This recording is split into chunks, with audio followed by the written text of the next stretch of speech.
Ready to level up your gaming? Then join XFS and play against the pros.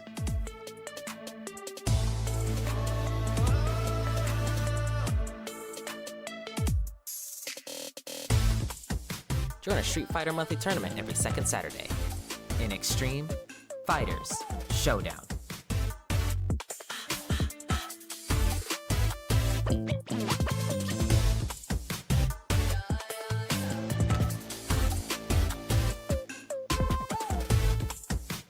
Win and become the next Xtreme Boss.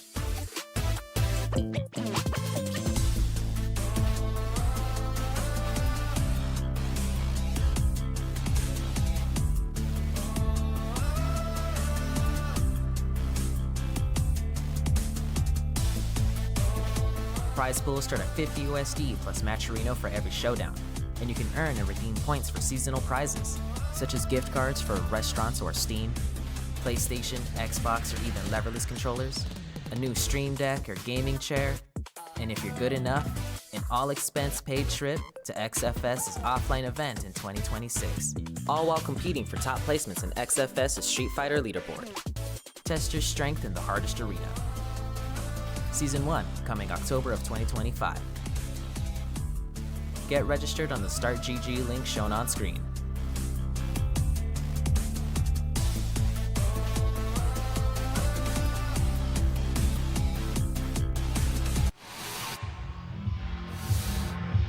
Hello and welcome to Xtreme Fighters Showdown Season 1, Episode 2 for Street Fighter VI. I am one of your casters today, Ego BeanieThuggish, and with me today is, introduce yourself, my man. Dude, it's WyCry. How's it going? Street Fighter VI, what a great game to be casting over here at the Xtreme Fight Network. This is absolutely great to do, and it's so awesome to be here with you. I'm not sure if we've casted before, but I can already tell it's going to be a nice night. I have not casted with you, but I like the energy that we're having today, and we're going to be getting tons of great matches, which means there'll be tons to talk about across the board when it comes to the players today. Are we familiar with any players in this bracket? Speaking of. Oh, gosh, a ton. I mean, there's a lot of, like, familiar faces all across the board here. I think one of the first matches we have set up is HereticMAGICMAN versus Krillin1114, which I'm not aware of Krillin, but HereticMAGICMAN has like a little back alley noggin slugged in there that I can't wait for him to show up on stream and actually get to show off. I'm just hoping like he's signed in and brain checked. genius, the kind of player who like makes the crazier setups and does things that are a little off the meta beaten path but still happen to work, is what you're getting at, right? Either that or the name stands out just enough that he's been on stream enough times that I'm like, I remember that man. So I'm just excited to see it nonetheless. And obviously we have so many classics like Simply Ego, Jimmy DR, rufianMX. Gosh, I know Jewelman as well, legenddaddy, Hoodless, names that I've seen a good few times. Yeah, whole bunch of great people hanging out here just ready to play all day long, and a whole bunch of I'm not gonna say new people because I'm sure this isn't your guys' first Street Fighter 6 bracket, but honestly I've been taking a little bit of a step back, hanging out with the SNK folks a little bit, so I'm happy to be back though, enjoying some Capcom footsies. last week's matches were all phenomenal. Tons of names I hadn't seen before, but players who played really well. A lot of close matches, even in the 2-0s and the 3-0s. Matches stayed consistent and stayed close, and I'm hoping for the same thing this week. A name I haven't seen Krillin114. I did see, I believe, HereticMAGICMAN last week, but they are playing for these leaderboard Xtreme Fighter Showdown points for the Season 1 playoffs. As you see this graph here showing first through 17th places, the points that you get to qualify you for prizes at the end of the season. Yeah, they've got a ton of like really neat things that you can find here, starting probably with the first thing being like an XFS shirt just to show off your like pride in coming out to these events, as well as if you're real hungry, you know, you could get a Chipotle, Chick-fil-A, or Starbucks gift card. Absolutely. But they have so many unique things here. A lot of it catered towards FGC gamers in general, but the biggest one is hanging out in that bottom right with the availability, if we get everything in check and everything ready for a 2026 offline event out in Texas. So keep earning those points, keep getting ready. The interesting part about that, the way that one specifically works is the only way to secure that is to win each week. If you win each week, then you have 1,800 points, if I'm recalling correctly. If not, you know, instead you're looking at some of these other prizes, which are also all phenomenal, right? Tons of controllers, gadgets, and things like that for streaming. And here we go. We get to see a C Viper. I was talking about this character earlier, how she's like a high execution character, and we'll see if someone has the composure to play this character, even if they drop something, if they can hold on to life leads and things like that. And starting off really strong here, getting that big punish counter, pushing towards the corner, going for the overhead, and just trying to hold this corner here against Krillin. Yeah, starting off really strong, getting that burnout very quickly here, has great anti-air pressure, and we don't even have a bar on deck, so this is pretty much checkmate, but trying to get a little bit of extra damage, and Krillin fighting his way out here. The tenacity, they're fighting their way out, even without a bar of meter, showing that they're not scared of that early situation DI in the corner, letting them know that it's not over until it's over, missing the punish there, very unfortunate, and able to get this drive gauge back here. Might be able to make something big if they can get a jump here, but unfortunately, HereticMAGICMAN keeping that grounded game plan solid. Yeah, how dare you mash on your negative frames there. Heretic knows the meaty setups, got it going, and getting their install ready. Here we go. Now it's time for C Viper to have some fun, trying to shut it down early, and it ain't happening. Yep, here is the big combo damage, pushing towards the corner. Still has some of that install gauge left, but there we go, backing away, taking some of this pressure, but now instead getting hit by the level 1 to close out that first game. It has been a hot minute since I've seen the Hood Perfect out here with the white HP, but HereticMAGICMAN, of course, using his spell and wizardry to get it all down. Not taking a single hit, but having a ton of white health left in the final moments. Both of them scoring early punish counters here, and neither one of them afraid to go for those big whiff punishes. I think both these characters have really solid whiff punish buttons, just like right there, Krillin carrying towards the corner. Let's see if he can call out HereticMAGICMAN on something. Unfortunately, getting crossed up. Trying to do some restand, repressure, but MAGICMAN unfortunately falling victim to that EXDP. But the bar on Krillin's side looking real weak. Was looking weak, using those parries on the anti-airs instead of trying to DP just to get some of that drive gauge back here. A lot of this game is really just a drive gauge war, and the drive gauge war goes to the person who is less willing to be scared to use DI. That was really good. The second hard call out on the heavy Dragon Lash. Yeah, oh, and a bit of a punish situation that we let fall apart, but that's okay. Our normal punishes have been phenomenal nonetheless. Great break there. Taking him towards the corner and taking a ton of drive gauge while he's at him. And not afraid to burn himself out. Confident in his offense. Definitely using this burnout to the best of their ability. Is not at all worried about potentially being a burnout. Especially right when you were thinking about where he was on the screen. Having all of that space to work with him being in burnout isn't so bad. But now, stuck in the corner here, has 3 bars on deck. HereticMAGICMAN might be able to pull out a 2-touch from this situation. One more touch and this could be it. Let's see what he can do, and that is gonna take it. Oh, does not actually end with an ender. Yeah, level 3 just falling a little short, but it doesn't matter. The crouching medium punch to close it out. Still finding that final hit. The MAGICMAN is able to put on a show and take it 2-0. Yeah, 2-0 for that first set. You could kind of see Krillin start to find his stride in that second game where he was more willing to take risks and fighting his way out of the corner just as well as he did in game 1, but making more pressure off of it. But sometimes putting yourself in burnout is the most killer thing you can do to yourself. Oh, for sure. It's such a monster in this game. Getting the negative frames as well as, you know, potential for being stunned in the corner. I mean, overall, just bad time. Just don't do it to yourself. Come on. Let's be smarter than that. Let's use our resources intelligently and fight our way out, honestly, in the best ways that we can.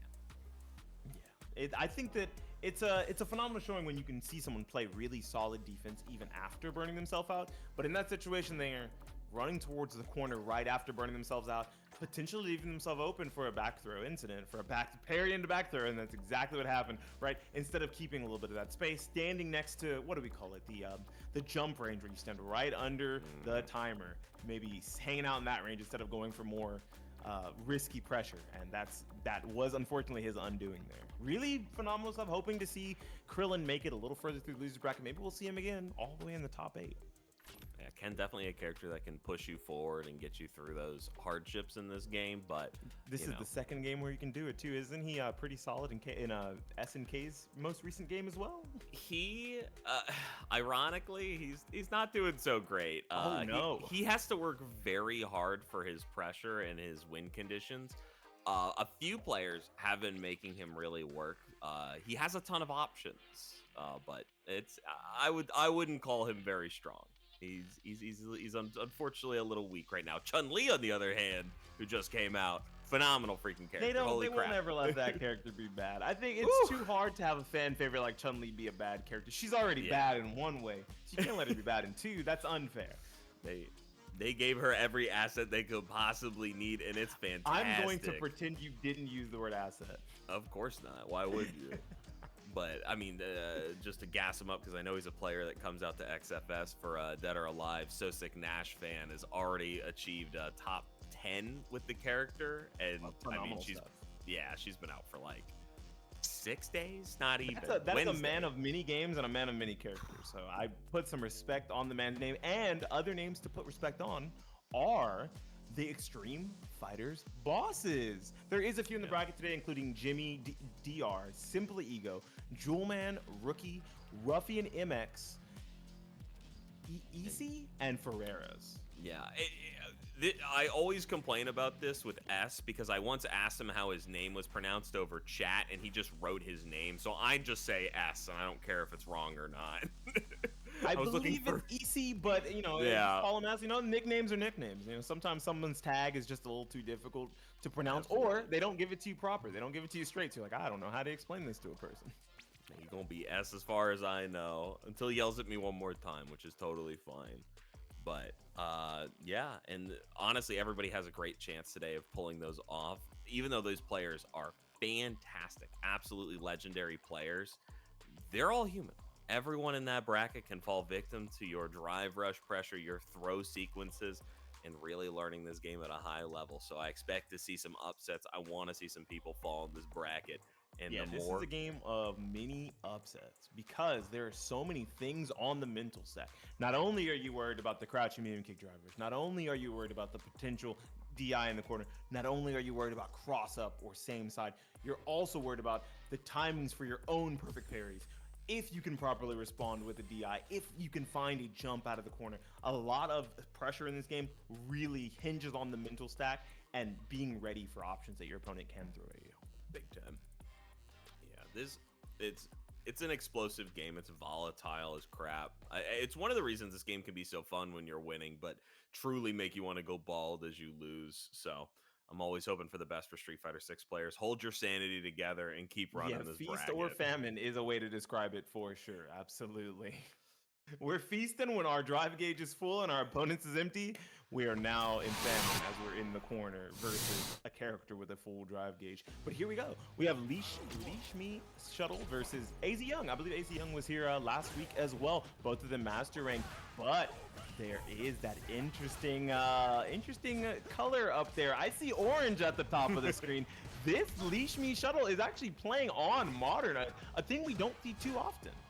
Yeah, I will say if there's any character that's very victim to it, it is Ed for sure. A character that oftentimes has that modern tag attached to it.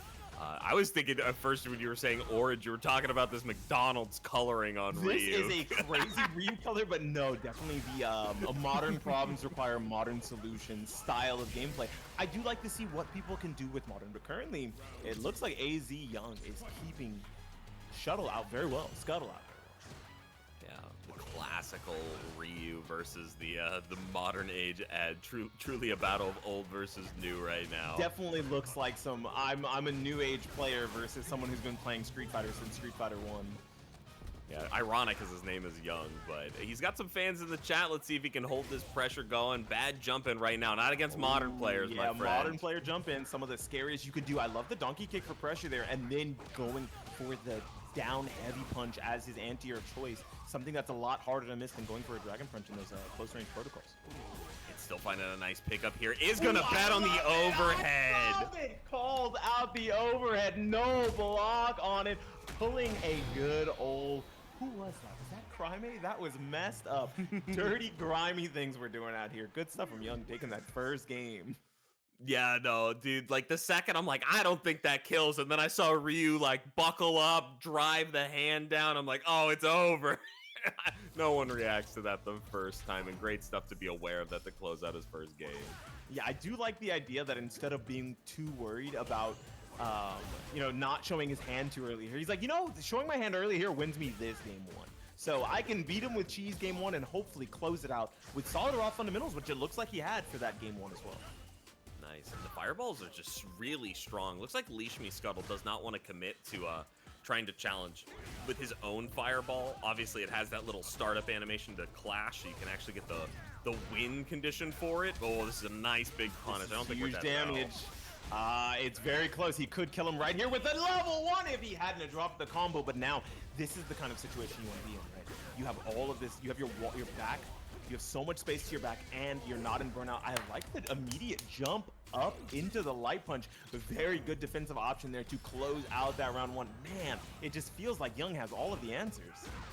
No, except for just launching himself into the sky right here. LeashMeScuttle's got the 2 bars. We're definitely going to be looking for the dream combo at some point, but first he's got to get out of his, I'm assuming his name is a League of Legends reference, and whiffing the DP here is not going to be the way to start it. Taking away the corner, but still getting whiff punished by that small walk back from Scuttle there. I'm a big fan of how quickly he's able to adjust to the kinds of pressure that Young is going for, but unfortunately trying to press through on that second round of plus frames. Nice, great walk back, just got him with the frame trap and takes it 2-0. Good stuff, Young. With the quickness. You know, this is why they call Ryu the strongest man on the planet. We can't sleep on Ryu. This man is too powerful. 6 games later, let's pretend there's only 6 games, right? 6 games later, this man is still so powerful.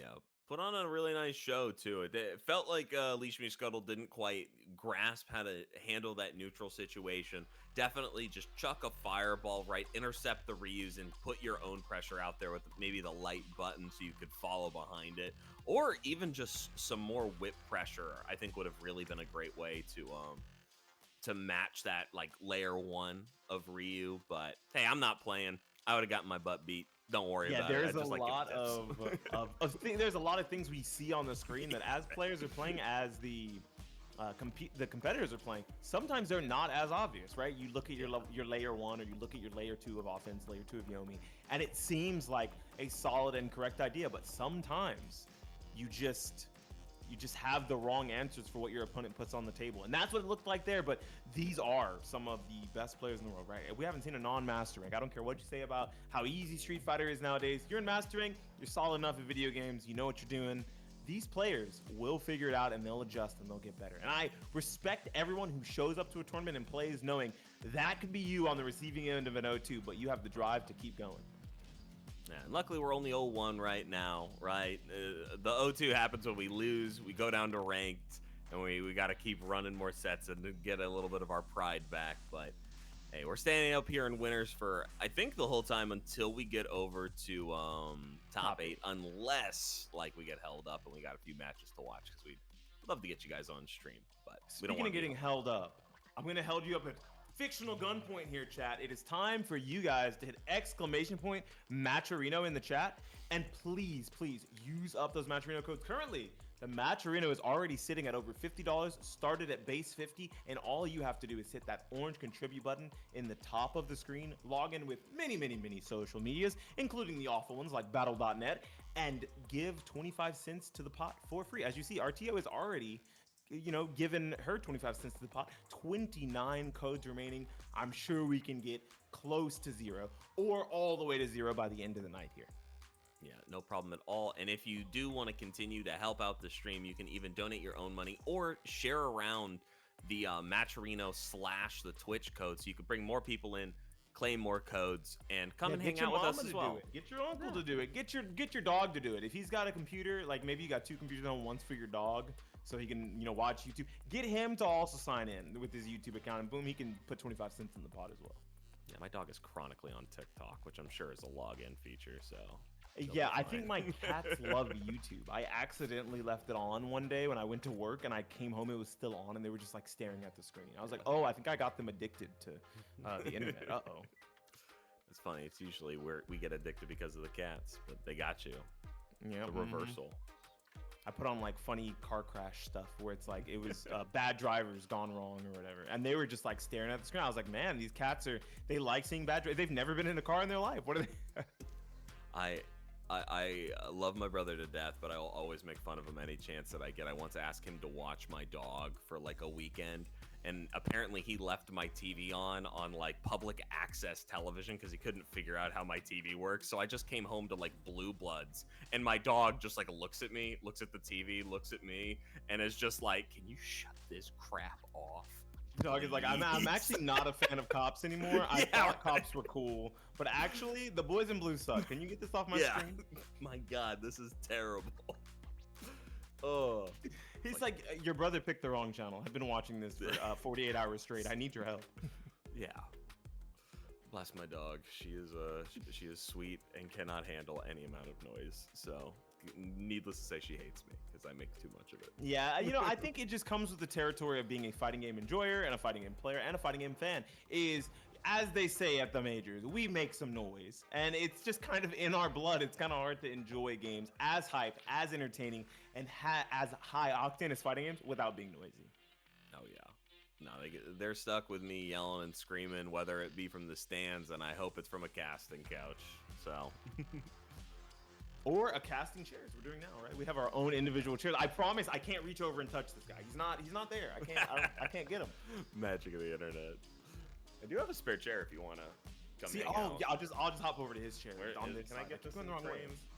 It's that way. I gotta go that way. There we go. I got a spare chair if you want to come hang out. Oh, nice. That looks comfy. I could probably fall asleep in that. It's a good one. And speaking of falling asleep, don't fall asleep at the wheel. Right now, we're just waiting on a couple people to get situated so we can get the matches rolling. I know sometimes it's hard to sit here, watch the commentators, fill the dead air. Don't worry, we're self-aware. We don't want to have to do either, but we got to keep the show rolling and the ball moving so that once the next match is going, we're still in the rhythm of being yappy, talking, and being ready to commentate it. Oh, yeah. No, I just got to stay fresh. And honestly, Beanie, I just like hanging out with you either which way. The fans will get what they want once the match starts. Yeah, now is my time. Yeah, it's like we're gonna yap, and hopefully yap about things that are at least halfway relevant or funny, right? And I think that's one of the cool things about being on commentary is just kind of getting to show off the personality of the players once the matches start, but also showing off the some of the personality of the casters, right? Like we see the cool sick stuff in the background of your background there. We see that you are very clearly a Mega Man fan. Look at that. Whoa. Heck yeah. Yeah, no, I love anything cool in my background except for my Pac-Man ghost. Bandai Namco, I guess. Wrong person.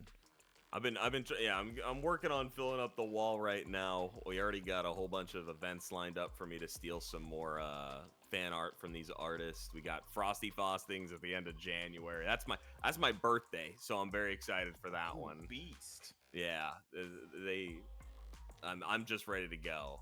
What's the next one? Max Mode out in Georgia. That'll be a real sick one to go hang out with. Very SNK focused.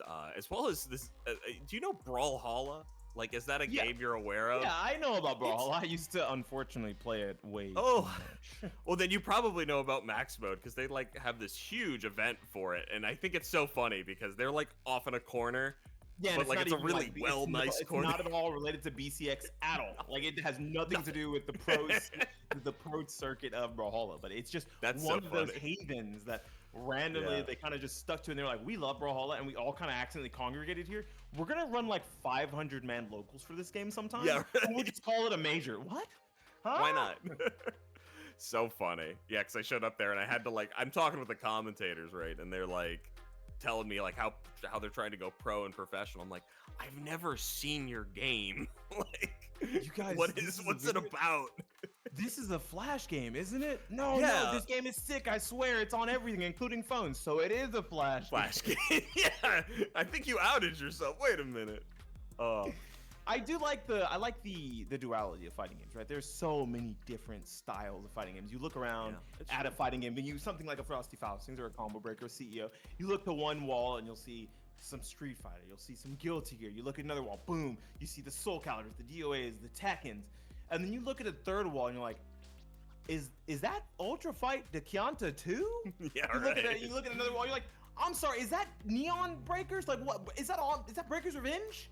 What's happening here? There's just so much. The FGC is a melting pot of like really fun, phenomenal, quirky games all over the place. So if you think that you have a local scene around you, go check it out, because they might randomly be playing a game you like. My locals is one of the ones that is a big fan of running a random game every week along with our mainstay. Oh, that's awesome. Yeah, along with our mainstay right now, which is currently 2XKO.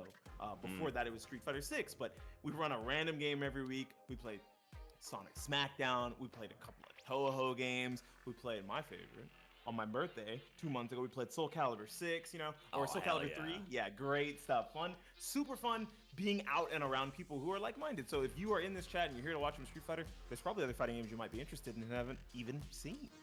Okay, so Beanie, you said Soulcalibur 6 is your favorite game. This might be too much of a question to ask you in the middle. Do you remember when Soulcalibur 6 came out? Yeah, I was there for the launch, yeah. Do you remember the date? Just a general idea. October 18th, 2018. October 17th, 2018. Yeah. It's 7 years old now. 8 years, something like that. It was either 2017 or 2018. I have such a specific memory of Soulcalibur 6 coming out on my birthday, and I cannot I get I check the the wiki, and I'm like, my birthday's in January, and I cannot date right now. Yeah, or I can't. I feel so October 18th, 2018. I was right. Wow, that's crazy. I can't believe I got that right off the top of my head. Well, I'm glad I called you out for it then. All right. Oh man, that's crazy. And what's crazy is we also mentioned these two players earlier. Hoodless, one of the mainstays of a lot of these XFS tournaments. This man plays just like every fighting game. He is a big fan of just trying to jam as many games as he can, because he just is a big time fighting game lover. And as you see up there, that says TX, that's Texas. This is actually one of my local boys. Legenddaddy comes out to locals every now and then whenever we run Street Fighter. So let's see how the battle of the grapplers goes. Absolutely. Definitely a bit of a high tier difference here. At least a high tier on the skin preference. My gosh. Oh, that is a crazy looking Zangief skin. Yeah, that looks awesome. And Zangief, traditionally, since the last patch or two, has been considered a significantly better character than Manon, but this is the style of character that you would really want to be fighting against as Manon, because now you're both brawling. You don't have to deal with potentially a projectile. You don't have to deal with long-range normals that can outclass yours. This is going to be a good old scrap, and it looks like in this scrap, the first round goes to Legenddaddy and gets himself 3 medals. Yeah, really nice stuff. Unfortunately, falling victim to a few hits here in the second round, but still, the neutral jump empty hop into that throw is earning her a lot of mileage here. Even if we fall victim, we're going to be probably sitting on that last round with 5 medals remaining. Not only that, ooh, might even be able to get another one here. That is the 5th medal, and so very close to just being able to win this with level 3 alone. Gonna have to be careful here. Tries to go for the twirl to call something out there, but that is just going to take it with the level 3 at the end. Isn't even gonna spend it. Going for the level 2 instead for the swag. Let's go. Now, risky stuff. Extra 50 HP on on Zangief. Yeah, he's might make the difference. I would absolutely have used the level 3 to make sure you close it out, because that is a beefy boy. I've only seen it happen a few times, only once to myself, so. And that's one of those moments you'll never forget. That's like a Schrodinger's cat moment where you're like, this doesn't exist, and then it happens, you're like, oh, I really should have split that extra bar up. Yeah, I will make you sit through the cinematic next time. My bad for trying to keep the tournament going. You're like, oh, my bad. I didn't realize I was trying to throw. My fault. Yeah. This is very interesting, though. This is Seed 8 versus Seed 9. Both of these two players are seated very close to one another. Amazing anti-air, but immediately calling it out on the other side is Hoodless, trying to control the center stage here, but it's so difficult. Manon's buttons feel like they just perfectly match the range of Zangief's, right? And they feel like they have significantly more versatility than instead taking that first round of game 2 doesn't even let Legenddaddy get to 4 or 5 medals. This is a big win for Hoodless. Keeping Manon off high levels and taking a round is very good versus the style of character that this is.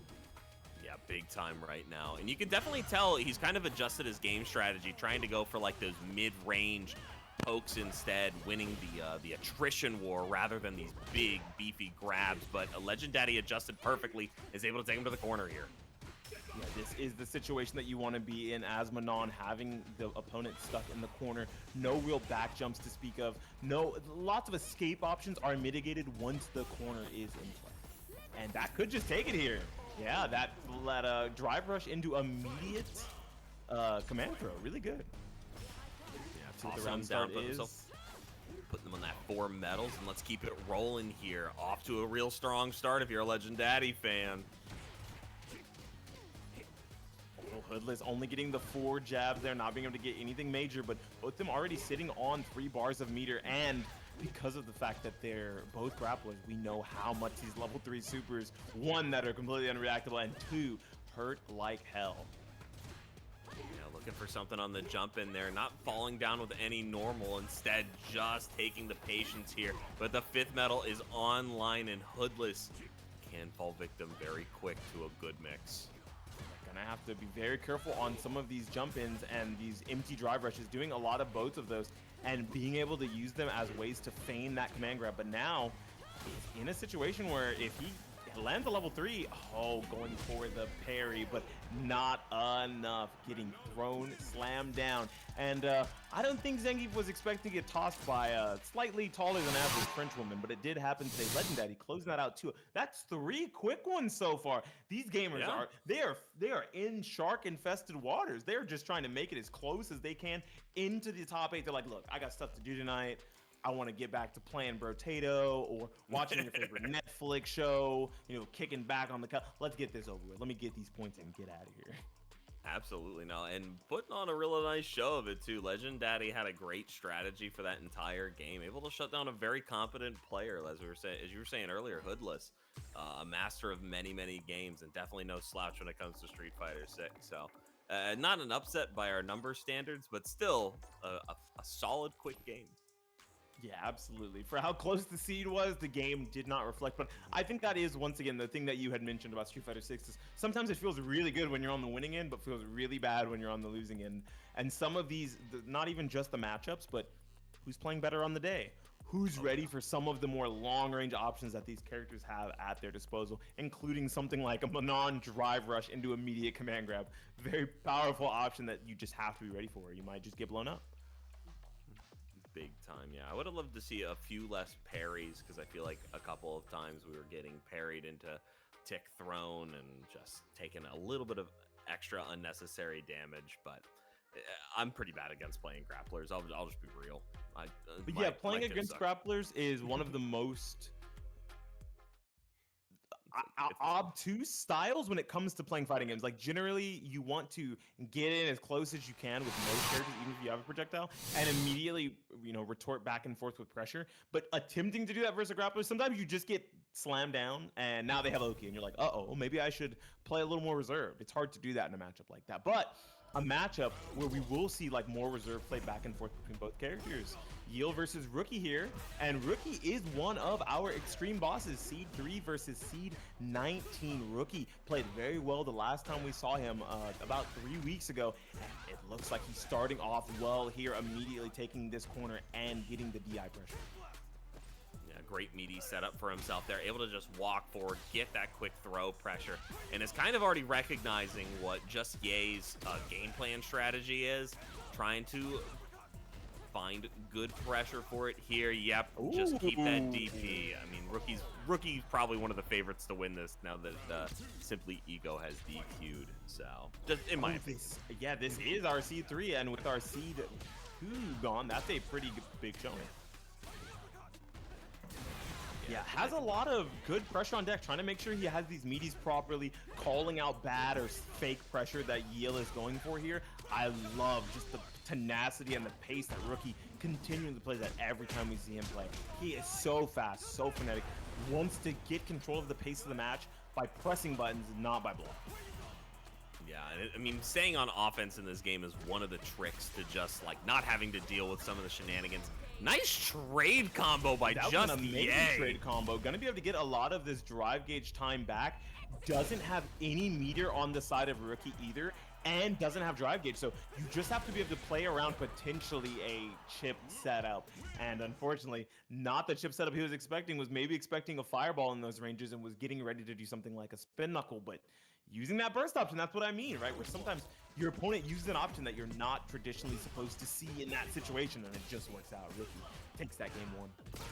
Beautiful stuff. Rookie spending all that drive gauge here. Love to see that. A little bit of the prodigy mindset right now of taking so much extra space. And we are going to be in burnout for the it. immediate burnout. Yeah, when you said the prodigy mindset, you might have cursed him there when it came to that burnout.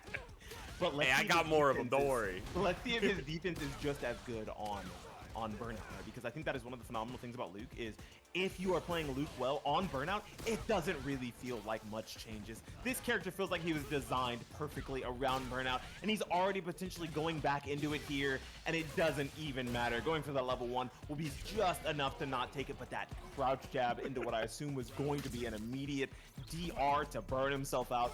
Perfect stuff from Luke. That'll be just enough to not take it. I'm stealing that shit. That's gold. Just enough to, when you think you know what's just enough happening to not do it.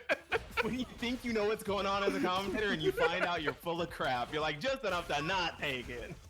I mean, to be fair, why would he have done the level 1 if it didn't kill? I thought he was going to be level 2 if you ask me just like this. And there is the level 2. Actually, this time... He even has the bar left over. He could have done it last game.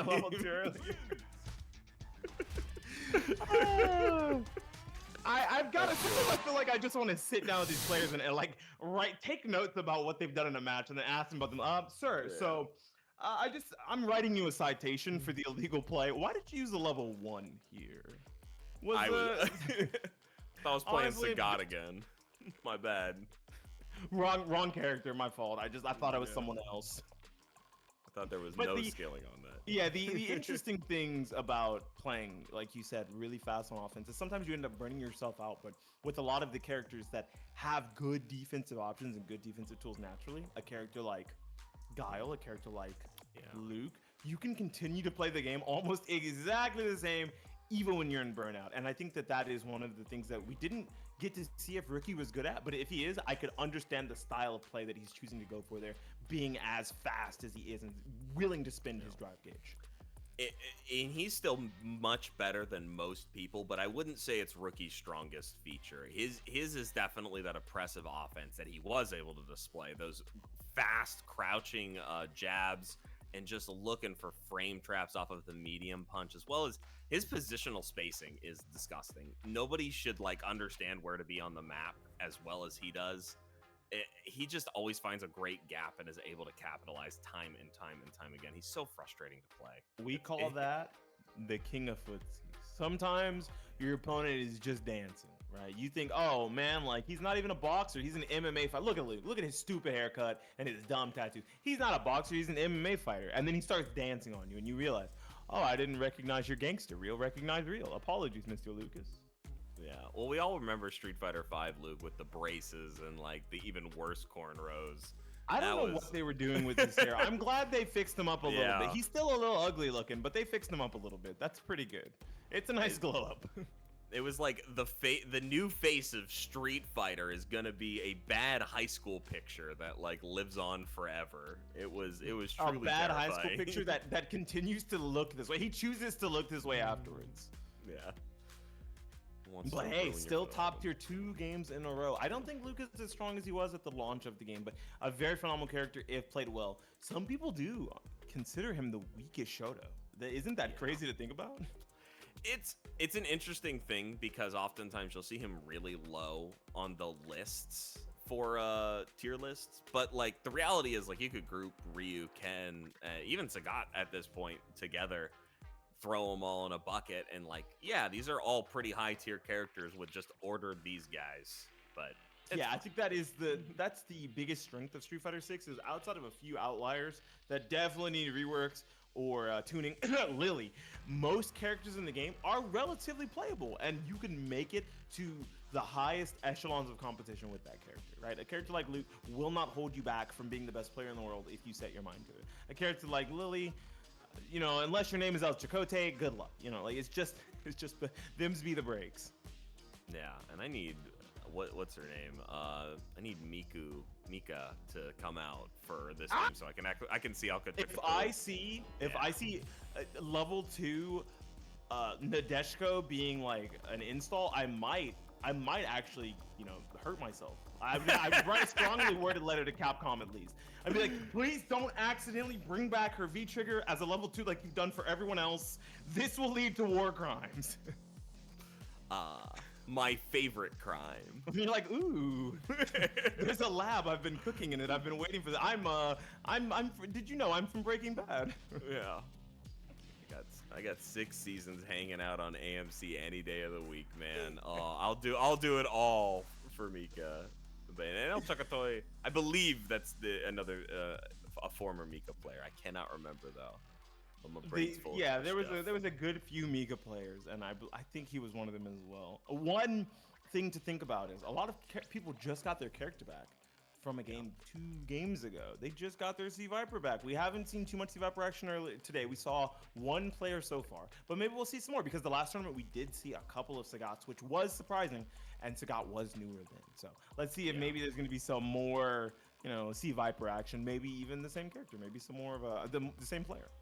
Yeah, it's funny because a lot of people were like, "Oh, it's so cool to have her back since Street Fighter 4," and I've been over here playing Marvel 3, getting dropping her combos in that game for breaking your years. Fingers, yeah. For years. You're like, she was gone since when? Yeah. Wait a minute. I've been on net play getting my ass beat constantly. You're like, my fingers are still backwards. What do you mean she's gone? I don't know what you're talking about. Oh, the stupid dash combos. Oh, I love them so much. I wish I was better at them.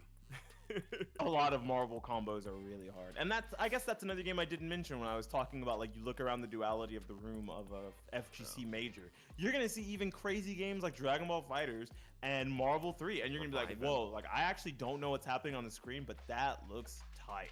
I can't wait to try. And then you boot it up and you play against a guy in the venue who's been playing Marvel for 15 years. You get sauced so hard that you go home and buy the game. You're like, that was tight. I want to do that to somebody. Yeah.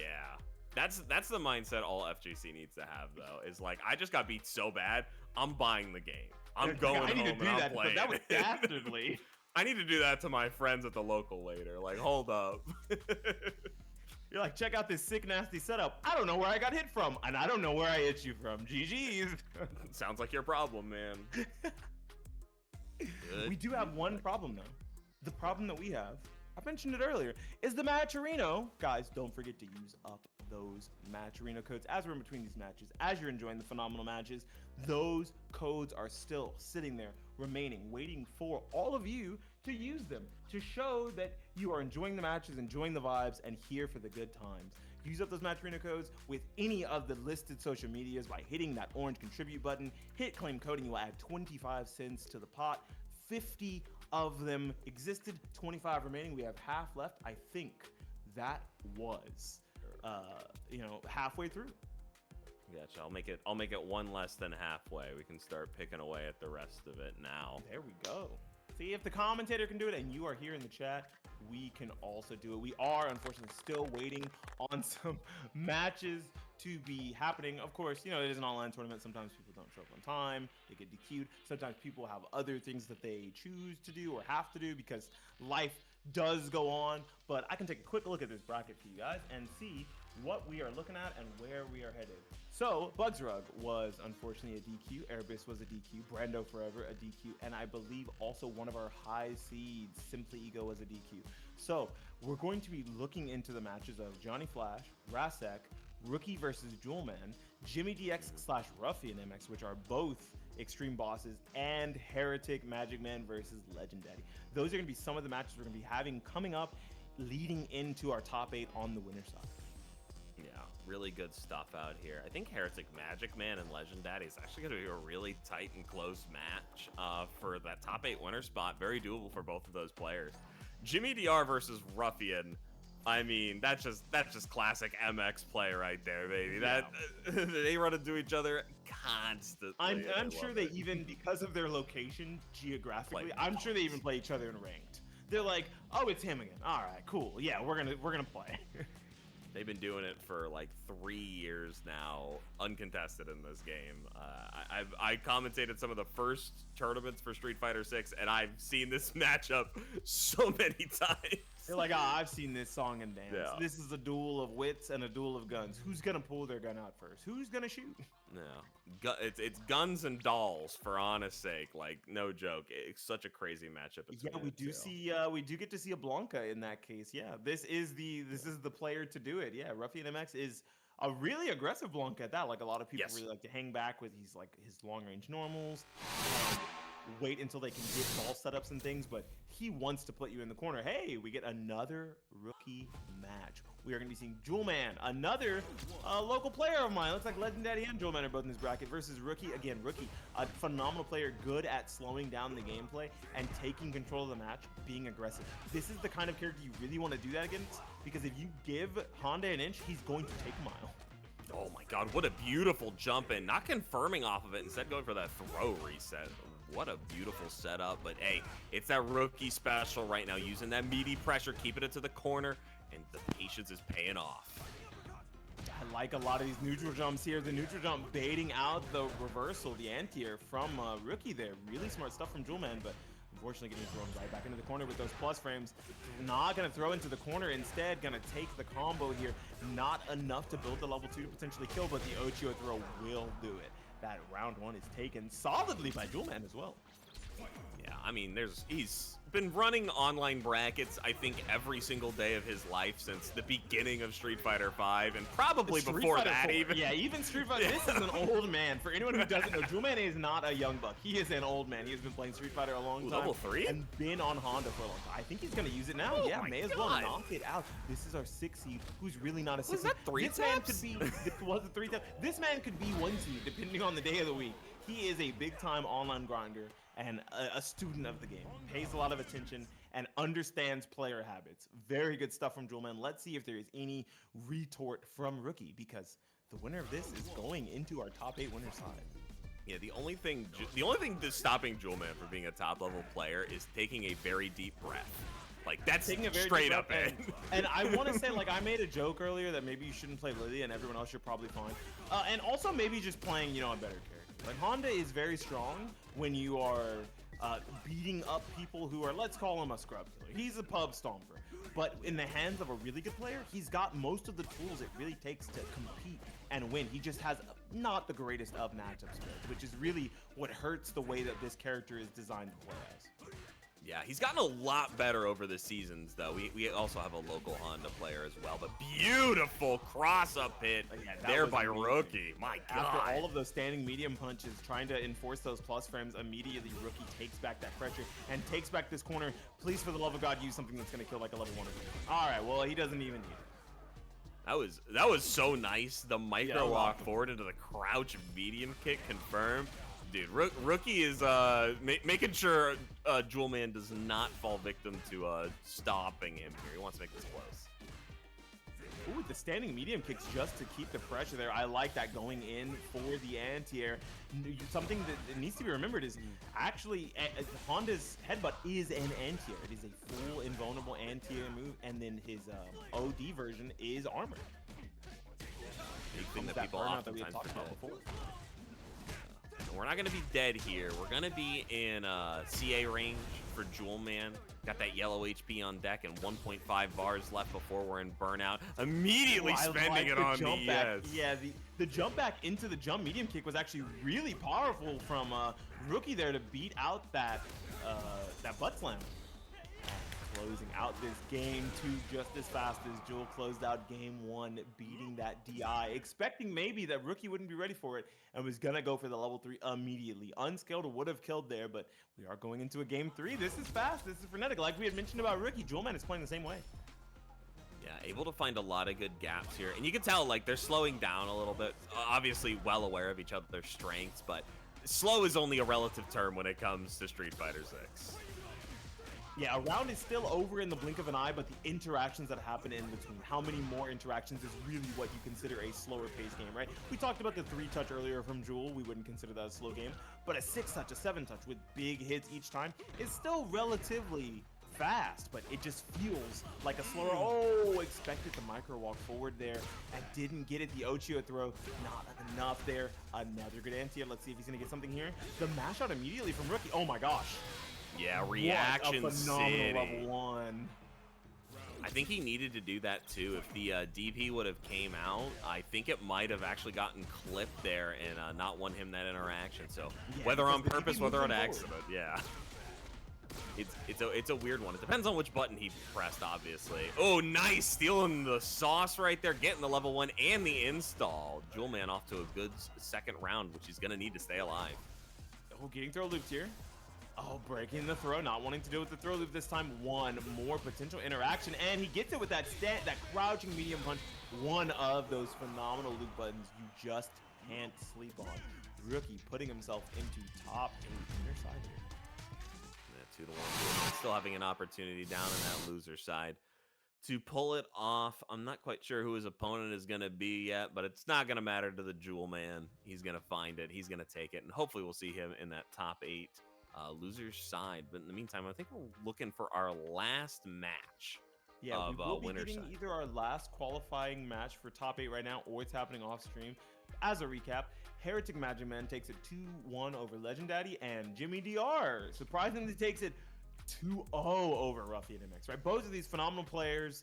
I wouldn't put it past either one of them for that result to have been flip-flopped, but man, I wish I could have seen that match. We might You see might some be of in these luck. matches- yeah, we might be in luck and see some of You these might be matches in on the luck. top 8 side if someone crosses paths once again, because a lot of these players are phenomenal and may end up playing again. It looks like we are just waiting on our last winner side top 8 match before we either move down to the loser side or move on to top 8. There is a few loser side matches still going.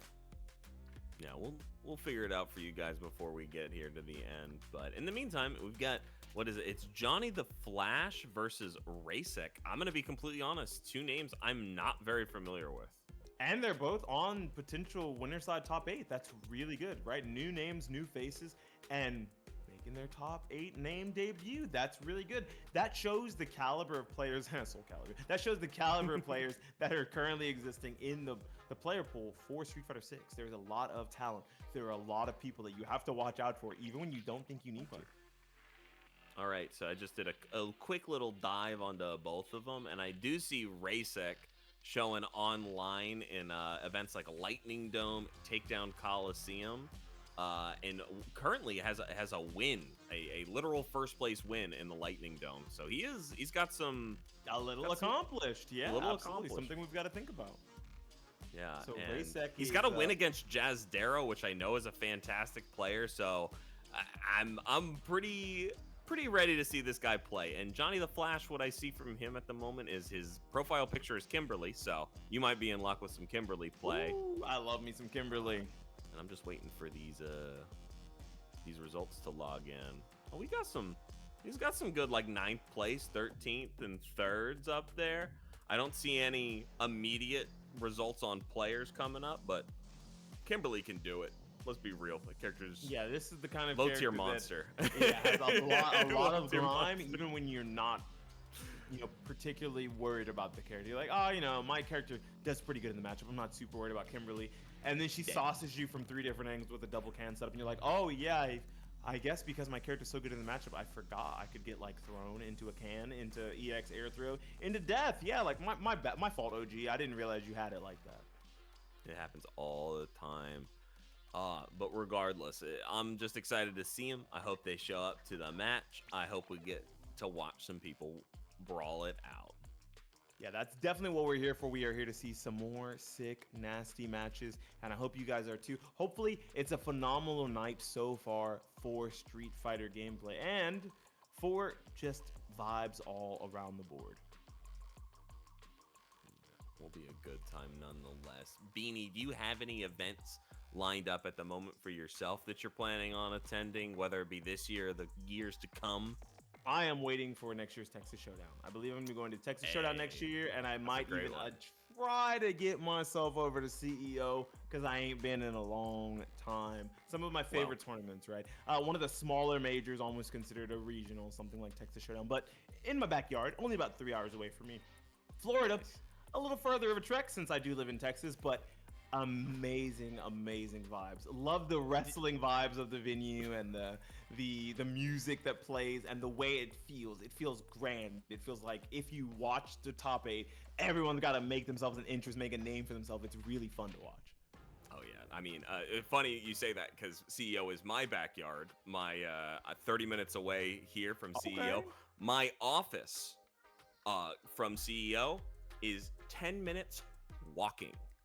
That's beast. That's really good. Yeah, I very said my funny. backyard. My backyard is 3 hours away. Texas is a big state, though. To be fair, so. Oh yeah, I went to college out there in West Texas, so Ooh, middle sorry to hear of that. That's nowhere. Like the worst. Yeah, Yeah, it's like the worst part. It of was Texas. cheap. It's like barely Texas. It was cheap. That's fair. It was cheap. That's the reason why I stay in South Texas. People are like, man, why don't you move closer to like Austin, Dallas, San Antonio, Fort Worth? And I'm like, all those cities you named are really expensive. That's cool. We might have potentially gotten the DQ on Racek. Oh no. Maybe. Which I'm means not. that, potentially JohnnyTheFlash moving straight into top 8 here without having to play against Racek. Not to, that means maybe not to call him out. This is just fact. Not playing a single match, actually. That's actually a really good run. That's a flex. beast run. Imagine going to a tournament and you don't play a match and you're like, wow, I'm in top 8. This is Okay. sick. I'm the greatest. One of my favorite fighting game stories, Evo 2018, which every year, Mortal Kombat 11, yeah, it was 11, it wasn't 1. Yeah, 2018 would have been 11. Came out. Yeah, I walked to next day pools. Not a single person showed up to my pool. It was just me. You're like, well, I guess I'm the winner of my pool. That's I went, I'm the best. I just showed up. I could not play fighting games at all yet. I was terrible. I still am, but last year's Texas Showdown, someone wanted to run Street Fighter 5. They were like, please, T.O., like, can we run Street Fighter 5? He said, yo, get 8 people together and we'll run Street Fighter 5. The guy got 8 people together. They said they were down, wanted to show up. They got their names in the bracket for some Street Fighter 5 action, even though 6 is now out. I don't know what you're doing. Even though they said they were going to play, they didn't. So the guy who originally called for the tournament was the one who won because he was the only one who showed up. So congratulations to a Street Fighter 5 winner. I was in that bracket. I couldn't find him. Oh, no! I was commentating like the whole weekend. I barely had any time. But I was messaging him like, where are you at? I want to play. Hold on. I'll get off this mic. I'll throw this microphone. Don't play with me. I love Oro. Oro is my favorite fighting game character. Like ever? Period. Okay. He is a cool character. He's got the juggles going on. He's got aura. Oro has aura. Yeah, I'm a big fan of, especially his very first appearance, setting the tone for how that character was going to play for his next one in 5. And it was even more dastardly in 5 because 5 really wasn't a game of heavy mix-ups. So it felt real degenerate when he got to go crouching medium kick into activate. Are you ready to hold potentially more 6 crouching medium kicks? I could go into all the nuttiness with that character. Don't even forget when he first came out, he had a glitch with his double jump where he could just teleport to the ground. Like, it would literally almost spawn you on the floor. And yeah, you could like hover levitate with that. It was one of the coolest things in the game. Of course, they removed it because it was broken as crap. But it was fun. Like, hey, I was gonna do this. I was gonna do this unseeable mix-up. Well, how? Well, I was gonna pretend to jump in at you and then just hover back down to the ground and hit you with a low. Yeah, like a sack of bricks. Like. It was great. I loved it. Well, he's got them in his pocket. It kind of makes sense. Like, he pulls them all out and they're like floating in the air. So like, it makes sense. He's like, yeah, they were in my pocket. I'm a heavy guy. What can I say? Lore wise, we were doing great. Balancing wise, they were like, I'm not sure if this like top 10 character needs more sauce. And I was like, grime, yeah. And then they released Luke, and I'm like, I love the idea of modern fighting games trying their best to keep games close in skill, because what happens in a lot of card games is very different, right? I like card games and fighting games, and they don't have the parallelism where card games really heavily promote power creep, where a new set comes out or a new deck comes out, a new archetype comes out, and they want you to buy it so it's just better. In fighting games, instead, they say, how can we interject this character into the meta, make them somehow viable without completely fucking breaking the game? Sometimes they mess it up, of course. I don't think they meant for Luke to be that overtuned. They totally did. 100%. Okay, I was gonna give them benefit. He was a selling point for that game. It was the no exact questions same way asked. Someone like Leroy from Tekken 7. They were like, that's a much better example. Looks tight, and they're like, oh, he looks cool. We want you guys to buy Leroy. We're gonna make sure Leroy's pretty good because you guys think his archetype looks cool. And then they accidentally just gave him the best version of every character's moves outside of like an electric and a wave dash. and just took over the game for an entire EVO season. So that was fun. Oh yeah, don't miss that stuff. The problem with that is, guys, we were gonna buy Leroy if he was the worst character in the game. He was hype. So yeah, that's my grandpa, bro. I was gonna buy him regardless. Oh. I'm not worried about it. He was cool. He's got the cane, he's got the dog, and the swag outfit. Absolutely.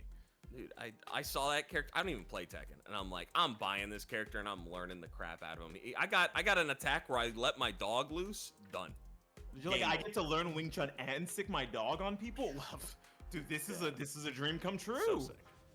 I'm a Wing Chun master. Yeah, If only they brought back Wang with a dog. That's all they needed to do. Yeah. Oh, so many great things. So we're just letting all these companies have ways to excite us in the future. That's all it is. All these easy cash grabs. Bringing back fan favorites or making new characters, right? But mostly now, because I feel like the vast majority of the FGC is kind of old people. Like, it's people past like 26 years old. So yeah. Most people are just excited for their old characters to come back. Is there like an old character in Street Fighter other than Oro? Because now I know your answer would be Oro. Other than Oro, is there a Street Fighter 6 character that you're like, I need this character back tomorrow? I need this character back yesterday, actually. Oh, I mean, definitely one of the big ones was Alex. But we're getting him back. He was a big Street Fighter. All right, we're getting Alex and we're getting Ingrid. Okay, well, I'll hold on to that question and think about it, because we do have S versus LegendDaddy. Yeah. EC versus LegendDaddy, and this is a losers top 8 qualifier. One of these players will be making it into the loser side top 8, and the other will be sitting on the bench. Will be proverbially going home, but you know, instead they're already at home, so they're just gonna sit back and watch the rest of the matches, just like we have to right now. LegendDaddy getting that second medal, finally moving his way in, and walking down a character like Jury doesn't feel so bad because the long range buttons of Manon. Oh yeah, no, able to really set everything up. The only thing that's truly taken a ton of damage has been my drive gauge right now, but S immediately tying that up with some reckless endangerment of his own provisions. Yeah, I do like the idea that a lot of this matchup and a lot of most matchups just comes down to how willing you are to sacrifice some of your drive gauge to get in or to get away. Just like we saw ECG there, immediately putting himself into the burnout to get that anti-air and then running the hell away. He's like, I don't want to be here anymore. Actually, I changed my mind. I'm not going to interact with you because now I can chip you out. I love the amount of patience that he displayed after putting himself in the burnout. That's the kind of thing I mean when I say that some players and characters are really good on defense in burnout. Able to just kind of use his game plan right now, tag along everything. You probably know what S is most known for in his gameplay aspects here. His DPs are some of the most phenomenal, quick, in your face that I ever see in this game. So let's see. Yeah, some people you feel like they've got a macro DP. Like you just got to be like, yo, unplug your controller and go get a different one. I don't trust that controller anymore. Hold on. He has been accused of it many times. So I have heard, yeah, but you know, without proof, you know, how can you really say? Yeah, and he did really well at his some of the qualifier ones that he's had as well. So where they do check for that stuff. So oh, see, yeah, exactly. Sometimes players just got it like that, and you've got to just hold that a player's got it like that. And right now, it looks like he really is him taking that first game. So close there. Did have himself in burnout, which is exactly the position a player like LegendDaddy would need to be able to come back, but not letting it happen. EC playing that really solid defense after committing the rest of his drive gauge 2 rounds in a row.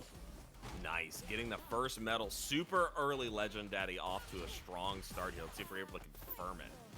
Another one of those medals coming on deck, using that empty drive rush into immediate command grab. Really a big fan of that, and it works out for him here 2 times in a row. Gonna respect that fireball. Unfortunately, thought it went full screen in the final moments. Bit of a hiccup here, but still, we're pretty much at perfect even right now. Oh, that was a good check out. Not enough to be able to take anything off of it, though. Good throw, better break. Walking his way out of the corner here. EC giving him a little bit of space. Just going for these back dashes, trying to see if he can catch LegendDaddy with something, and he does here. Not going to be enough to take it. Now he's in burnout, gonna jump out of the corner, gets crossed up, does not have the parry to fight back with, but the jump back into the medium kick was actually enough to take it. Really good stuff from EC there. Yeah, very scary situation. LegendDaddy committing a little bit more but as always on top of these situational awareness checks right now, truly having the game plan mastered. What's really been his undoing is a lot of these faster approaches he tries to go for, easy counter approaches, right? Where you expect for him to maybe go for a block, try to jump away, and instead he presses the button just like that into Legenddaddy's potential offense, and it just works out. But this time, not enough. Gets to 5 medals, and Legenddaddy's gonna put himself on the board for this round. Now, it looks like we could potentially go to a game 3. That was a really beautifully optimized sequence by Legenddaddy too. It's not often you see, like, I think that was a full 6-bar confirm. Yeah, using up as much meter as they could there. Once again, still trying to press into a lot of this pressure, jumping out there, really good stuff. Attempting to use that perfect parry. Does not want to have to deal with the anti-air attempt, but I think Manon's anti-air is actually pretty good. I was surprised to not see him try to use it there, especially with all the drive gauge he had. He didn't really need to land these parries. Nice and not oh being no! able to react He hit the old man with the old man strats. Nice tech though. Oh, and not able to fight it out. EC continuing to mash through that pressure. Oh, truly a sad one. Unfortunate stuff. But what are you gonna do? We're gonna see them in top 8, showing up. Put on a great performance there. Truly found like very small ways to get great damage. Lots of small interactions leading up to that perfect way to net them a victory. Yeah, I do like the style of pressure that he played, right? A lot of hit and run tactics, going for, you know, big meaty buttons, things like the standing heavy kick, things like crouching medium kick, crouching medium punch, and then just backing away, hitting a lot of backdashes, waiting around in neutral to see if Legenddaddy would commit to something that could be stuffed on approach, and did it multiple times phenomenally. It looked like in that round before the final round, Legenddaddy finally caught on to him and was like, I'm going to use a fast button after I drive rush in because you keep attempting to stuff my offense. But EC, being a good player, turned it around and made those adjustments, and that's the thing that that's the mark of a good player. Yeah, he makes you play into his game plan, like no matter what. He's aware that he's playing a character with an amazing forward dash, an amazing drive rush, an amazing back dash. And even though the normals aren't necessarily the scariest on Jury anymore, now that some of these new characters have come out, they're still pretty good. Like, still got some solid kicks. I'm going to be quite honest. I think that Jury is like the perfect character to balance the game around. Top tier should be a little bit better than her, and low tier should be a little bit worse than her. I think she's like I used to say it was Ryu, and then they gave him the war crime that is Hashogeki, heavy punch, like heavy punch Hashogeki being plus on block. You know, I was like, okay, never mind. We can't have this anymore. I thought we had fun things. Yeah, no. And then they gave him an absolute bullet of a gun too. That Yes, level yeah, 1. his level 1, it moves at the speed of light now. I didn't realize he shot Sonic Spin Dash out of his hands. Oh, we get to see Ruffian here versus Young. Okay, Ruffian in the loser side did lose to Jimmy DR earlier, but this is still one of our extreme bosses, so put some respect on Ruffian's name. Yeah, already showing off why they can be known for it so powerfully here. Spending a ton of meter and still finding wall standing resets here. Ashing back, trying to look for anything. Finally, Young's turn. Oh, I like that. Young trying to get rid of some of that drive gauge, so going for the burnout ender in the DI, right? DI does a full chunk of drive gauge on hit, not just on block, so it actually forces you into burnout if you can land a punish counter first, like DI into DI, but didn't get it there, was not enough to close it out, and Ruffian does take that first game. Still has all 3 of his Blanca dolls as well. Yeah, gonna be setting themselves up strong here, all the way to the corner, but it doesn't matter. That DP is going to be challenged right away back. Wow. They're beating the DP back now in burnout here. This is not a great situation, especially versus a character like Ryu, where Ryu has phenomenal long-range buttons to check with and some of the most amazing projectiles. Going to be able to stuff that. That's the second time we've seen like a player go for one of these big long-range reaching options, but these players going for the empty jump buttons or the neutral jump buttons to bait them out. Really good stuff. Out of burnout here. And does have a lot of screen real estate to work with, could potentially take this if they bait out that DP, and Ruffian does it right back, showing him, hey, you're not the only one who can bait DPs, all right? Slow it down, young man. I'm still an extreme boss. Put some respect on my name. Yeah, really great stuff so far. We just got to keep it going right now. Oh goodness. I think Young has the potential to do this stuff, but Ruffian is such a hard boss when it comes to shutting down some of the nonsense that he's showing. Yeah, once he gets a read on how he can interact with the things you put on screen, he finds a way to make them the most punishing possible, and I really like that, right? It doesn't feel like it's meant to be optimized. It is freestyle optimization. This guy is a flow state player if I've ever seen one. Currently taking him off to the corner here. Gonna go for these throw. Do we loop it though?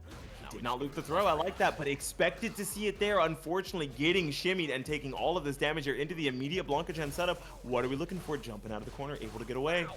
And just going in with the, oh my gosh, so many activations as well. Once again, another shimmy, and Ruffian calling out these defensive options from Young.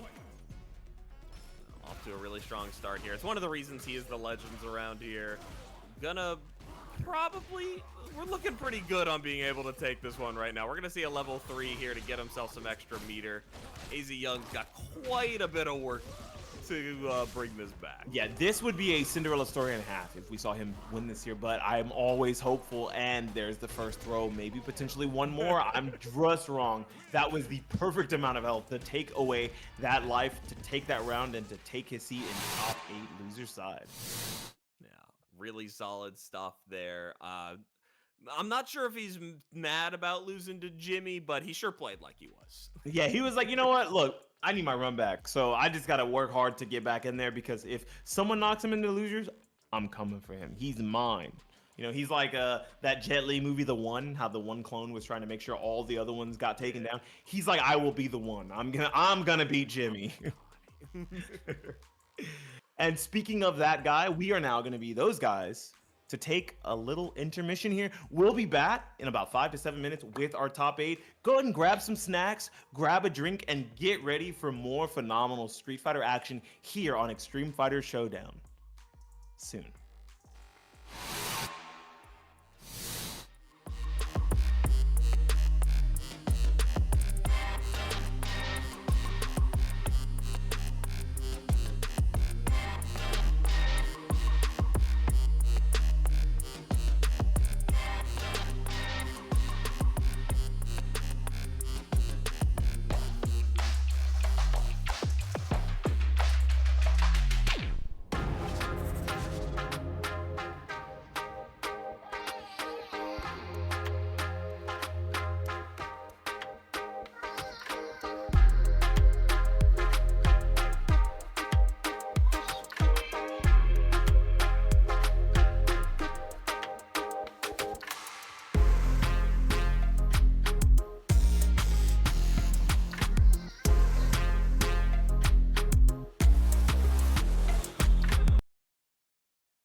Hello, everybody. Welcome back from our short intermission. I hope you guys had a wonderful time getting your snacks, getting ready, because it is top 8 action time over on Street Fighter 6.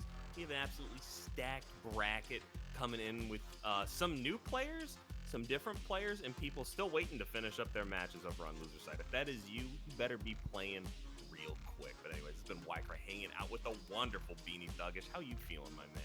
I am feeling great. The matches we have got to see so far have been so aggressive. We have seen so much hyper aggressive play. This is the name of the game when it comes to rushing through your bracket in Street Fighter 6, and I'm having a blast watching it. Here so far, we'll be taking a look at the matches that we have ready for top 8. Unfortunately, still 2 top 8 loser side qualifiers to be happening. They're happening right now, so we know for certain HereticMAGICMAN and JimmyDR will be playing on the winner side, along with JohnnyTheFlash versus Rookie.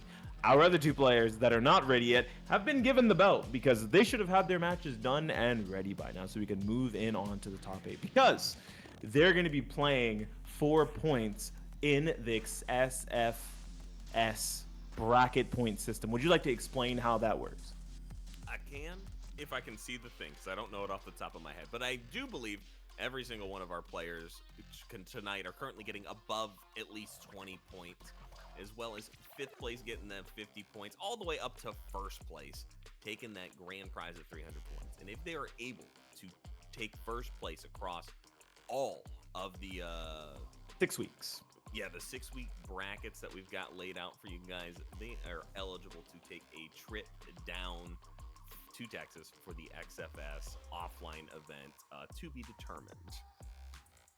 And here are the other phenomenal prizes they can win, including headsets, gamer merch, streaming equipment, controllers, and of course, gift cards for food.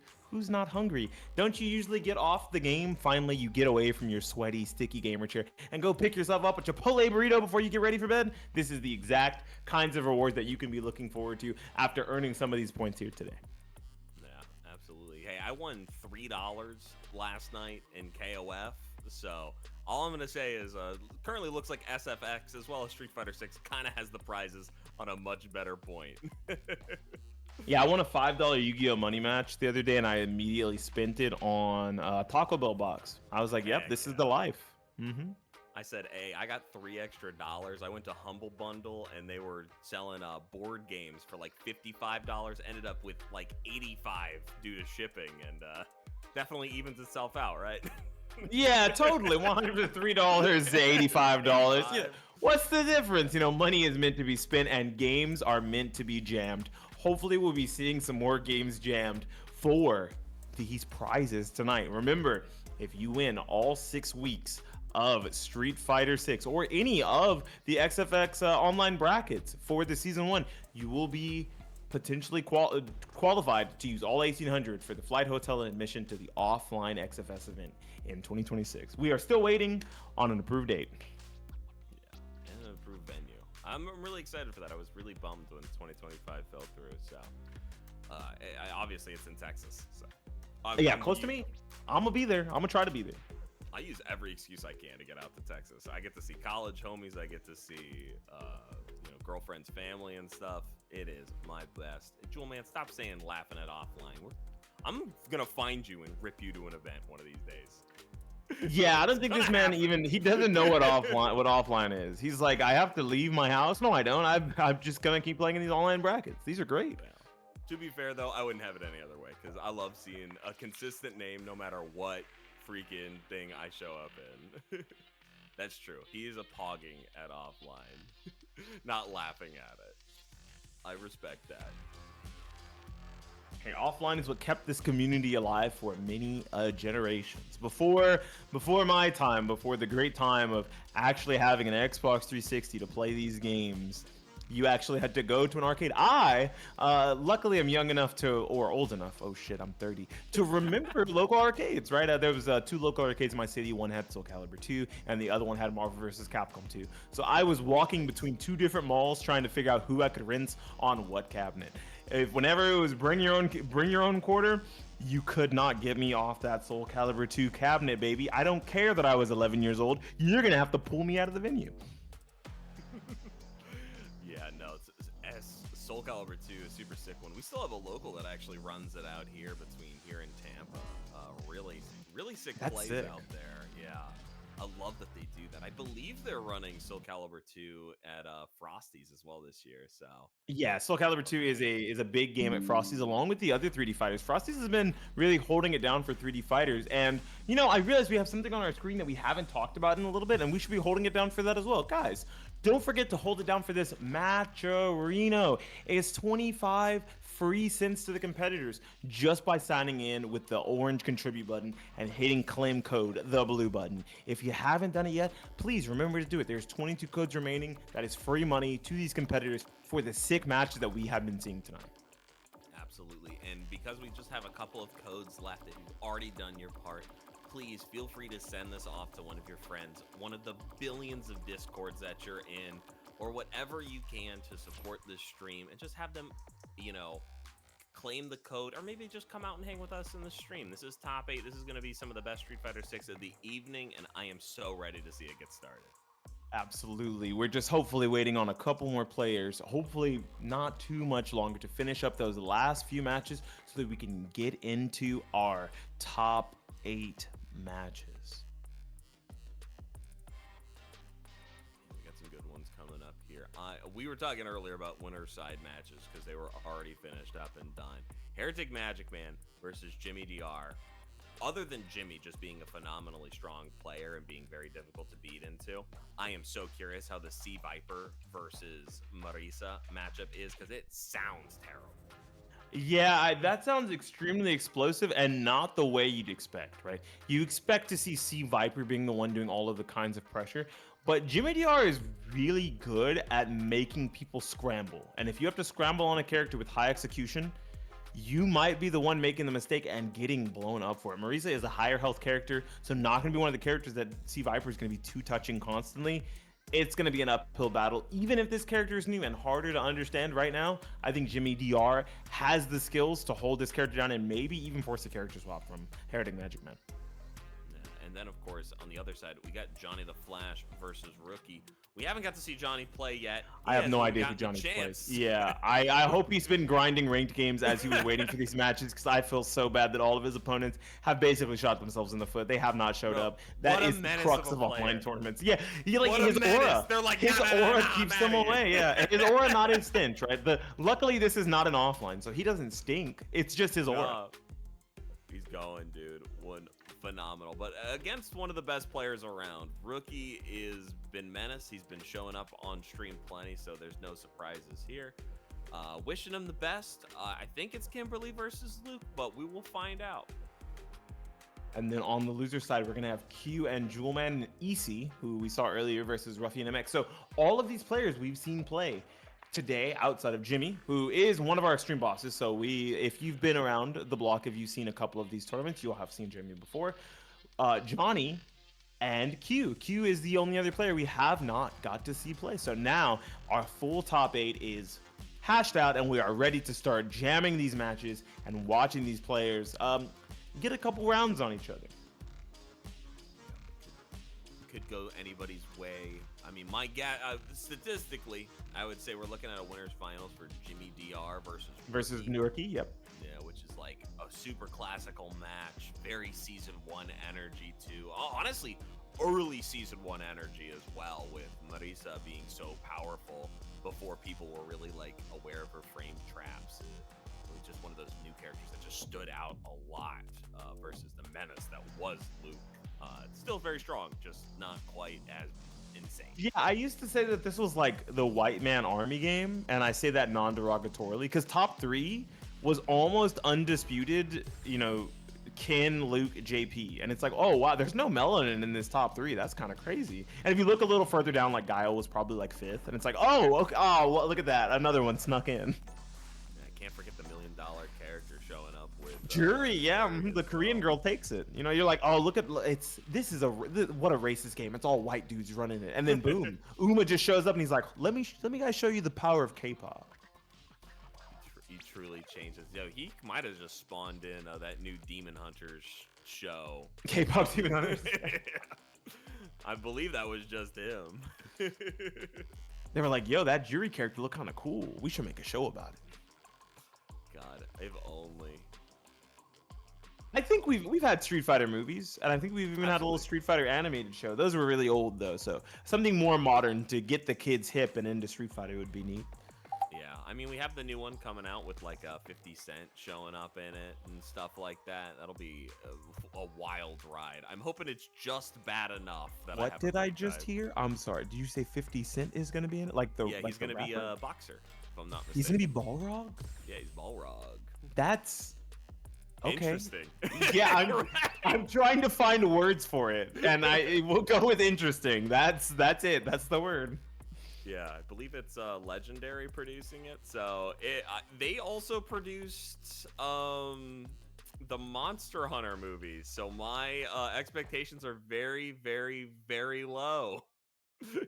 That is unfortunate to say the least, but luckily we won't have too many low expectations for these matches tonight because all of the players that we've seen going into this top 8 have played phenomenally, and now we will see for the first time JohnnyTheFlash on that Kimberly like you would imagine versus Rookie. This is one of the harder matchups for Kimberly, but if you play well, I think that this is a matchup that Kimberly can kind of work in as long as you can get your pressure started early in the corner. And this is exactly what you need here.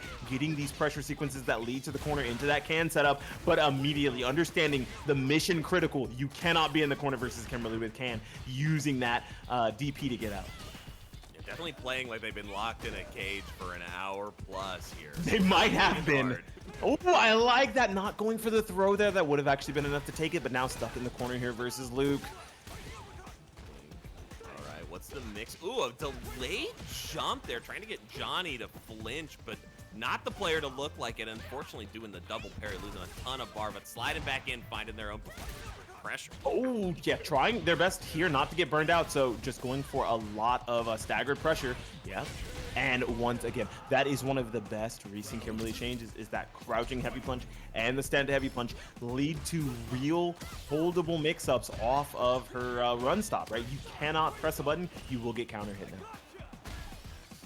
And Rookie's trying to stabilize the match a little bit here, right? It doesn't quite feel like he's gotten a moment to breathe, which is Kimberly's ultimate goal, but a big whiff there. This is going to be tragic if Johnny is able to convert it. Oh, I like that. Immediately going for the fake on the run, not trying to use the full run pressure, knowing that potentially Luke can DP both options with the drive gauge that he had remaining. It would have been free. Going for the full combo here, might even spin the level 3 to get themselves that boost and get a whole lot of drive gauge back. Let's see if the drive gauge disparity ends up. Should be 2 bars to 1 1/4. Damn, I'm good at this. Oh, yeah. Really nice backdash there by JohnnyTheFlash, too.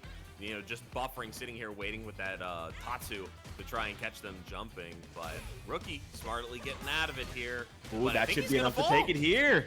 JohnnyTheFlash playing with the flash and the quickness itself. This is the kind of play you need to see out of Kimberly to get these wins on stronger characters.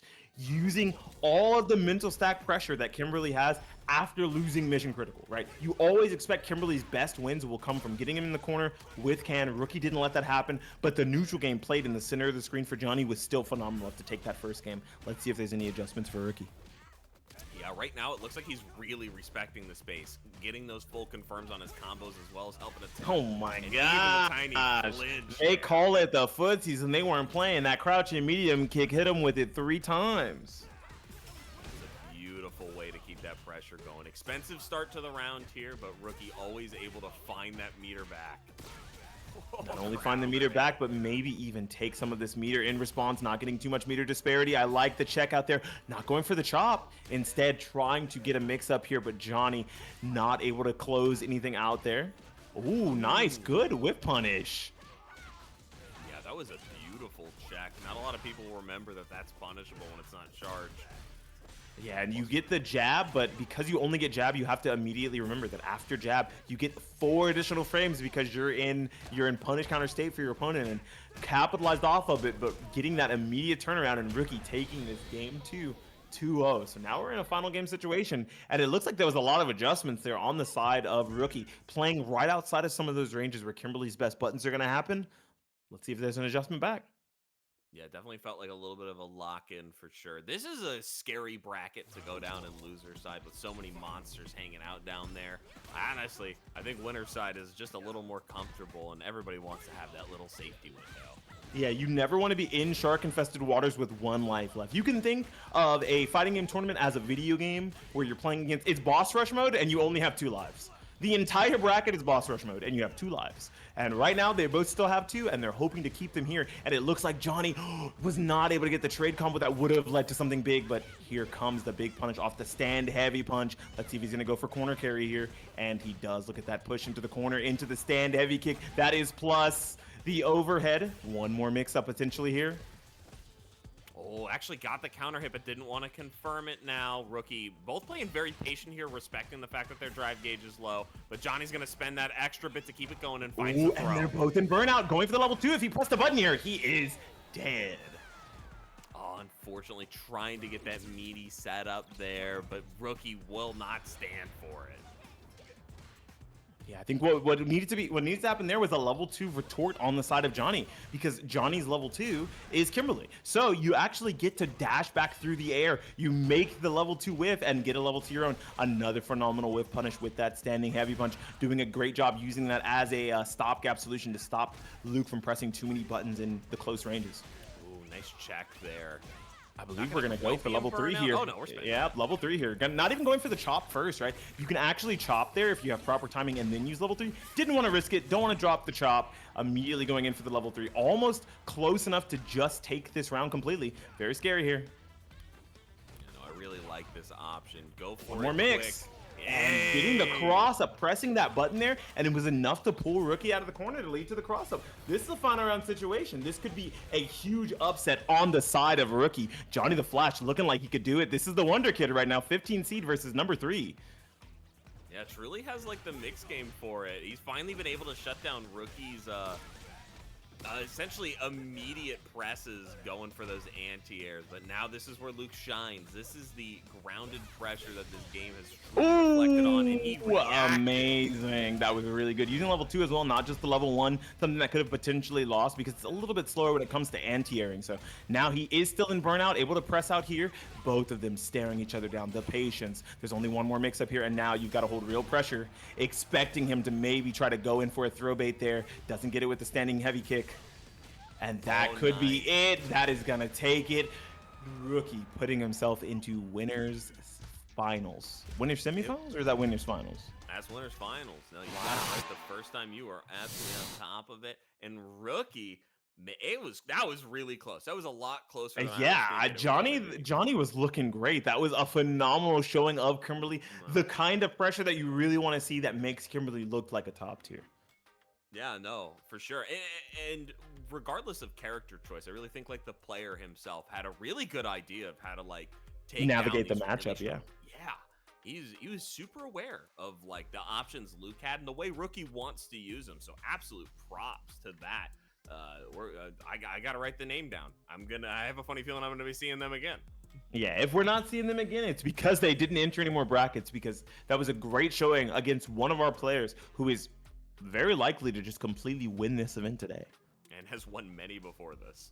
And it looks like next we're going to be on to the loser side, and it'll be EC versus rufianMX. So another run back. I believe we've seen these two players play before either. Same song and dance. Should be Jury versus Blanca. How do you feel about this matchup particularly?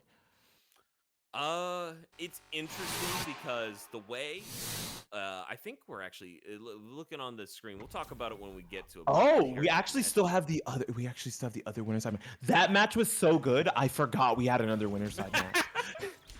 That's awesome. Hey, we were right. HereticMAGICMAN does think this matchup sucks. Yeah, he was like, I'm not actually gonna play C Viper. That was a joke. You guys mentioned K-pop Demon Hunters. We're so back. Heck yeah. And taking that rad costume that she has as well. I love that costume. This is a lot of corner pressure. Able to get out using that that drive kick, or the dive kick. That was really good there.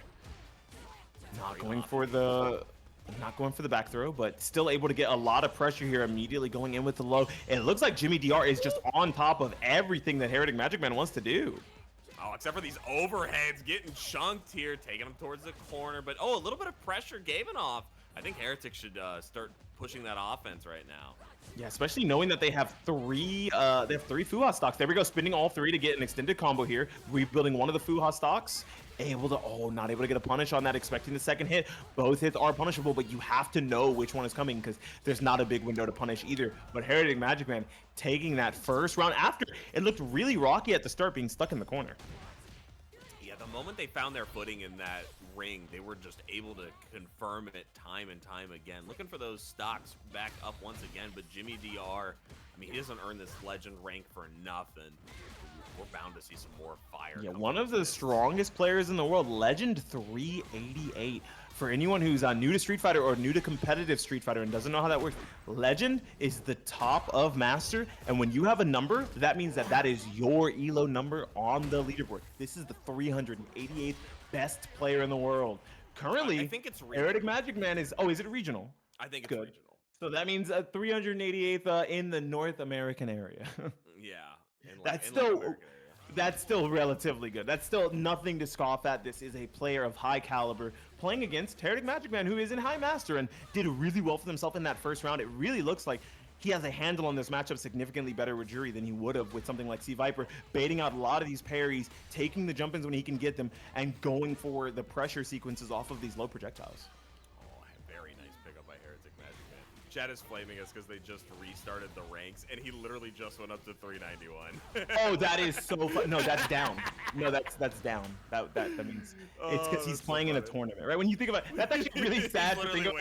He's playing in a tournament, so he loses rank because he's like, yo, I want to play against like tournament level players. People. Yeah, and he's like, oh shit, I guess I gotta go grind some rank some more after this. So we know where he's going. He's either going to the lab if he loses this set, or he's going right back to rank to get some more experience as this tournament is still going on, as he's waiting for his matches. Getting out of that jump range, that was really good, beating that command grab. Again, trying to go for one of those parries, and HereticMAGICMAN has been so consistent about beating them, not letting him use these as a deterrent, right? Trying to just slow down the pace of the match so that he can choose when he wants to engage.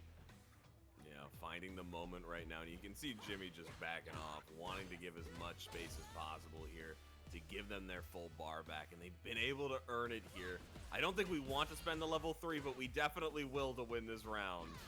I think this is probably prime level 3 for Jury, right? Like one touch with that drive gauge after, you could immediately go in for a drive impact, but not something you want to have to do on the side of Jimmy. That's going to be it right there. Just with the heavy DP, closes it out 2-0 without having to spend any of that resource. HereticMAGICMAN, someone that you thought maybe we would see kind of crumble on the C-Viper, understood the assignment, realized, hey, this is top 8. No more side characters. Let's get down to business and lock in this win. Really good stuff there from HereticMAGICMAN. I'm so glad we got to see the Jury too, because like, I think I told you at the beginning of this, like, sitting in the back of my brain, I couldn't figure out who they were. And then when they pull out the C-Viper, I'm like, I definitely don't know who they are, because I haven't really been keeping up as much once Viper dropped. But that Jury brought it all screaming back. What a— You're like, I know this, man. Yeah, a game recognized game. Absolutely phenomenal stuff, and well earned going into that 2-0 slot here versus Rookie. That now they get to play first to threes for the rest of the evening. That is your reward for the winner's side victory. Really nice stuff. Yeah, that is definitely the position you want to be in. Winners finals, where you get to play out the 3 matches, give you a little more time to adjust to your opponent, but to that same detriment, if you have a very one-trick pony game plan, it also gives your opponent time to adjust to you. So these are the kinds of players that we will see in this winners finals. We'll have Rookie versus HereticMAGICMAN, but now it looks like we will finally be moving down to that loser side. The thing that I was so excited for earlier, because we actually haven't got to see Q play. So we'll be seeing EC versus rufianMX, and then Q versus jewelman right after. The winner of either of those will be playing our losers of the winner semifinals. Yeah, big time. This will be a really good one. I hope we get them in here quick and we can keep rocking it. Another one that they're definitely both accustomed to, S versus Ruffian. This is just the classic Mexico match. Love to see it. Yeah, these guys probably, like just the same way I said with JimmyDR and Ruffian, these guys absolutely play all the time. There's no way that they don't queue up for ranked and they're like, you again. Hello, old friend. Yeah, old enemy. We'll have to get the confirmation from the TOs, but it looks like Ruffian might have had to leave. happens to the best of us. I'll wait to hear it, but regardless, we will get to see Q and Jewelman, so I'm happy with that. That is, once again, the unfortunate thing of offline tournament is of online tournaments. Sometimes you just gotta go. Your internet cuts off, or you've got other real life things to attend to, and you've got to let it go for the night. But hey, still secured himself that 7th place points finish, so that is still 20 points in the bag. Not bad. Yeah, getting closer and closer to that XFS shirt, as well as all the other goodies available to you there. Oh. And now, yeah, correct. Our TO did just give us the go-ahead that we know that Ruffian had to leave, had to DQ themselves out of bracket, but we still have 7 more players in this top 8 contention for the grand prize of 300 points and the lion's share of the Matcherino tonight. And speaking of that Matcherino, I'm going to shill it until the cows come home. We still have that Matcherino, and we still have codes remaining. If you're here vibing, enjoying the matches, the high-octane action, the Kimberlys, the Lukes, everything that's going on the screen with these phenomenal characters and phenomenal plays, hit that Matcherino code. Hit the contribute button and give 25 cents to the pot for absolutely free. There are still 21 codes remaining. All you have to do is type !Matcherino in the chat and follow the link in the instructions I've given.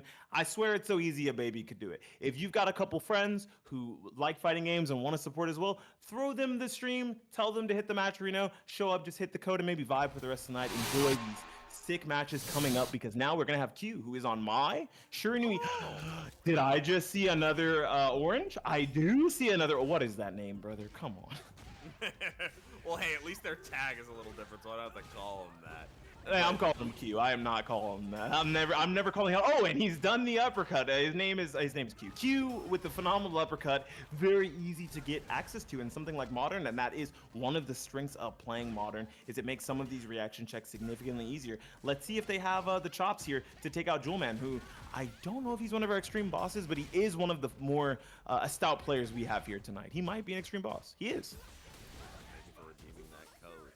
Yeah, this is a very difficult matchup. Obviously, this character has apparently been running the meta of Street Fighter 6 for a hot minute now.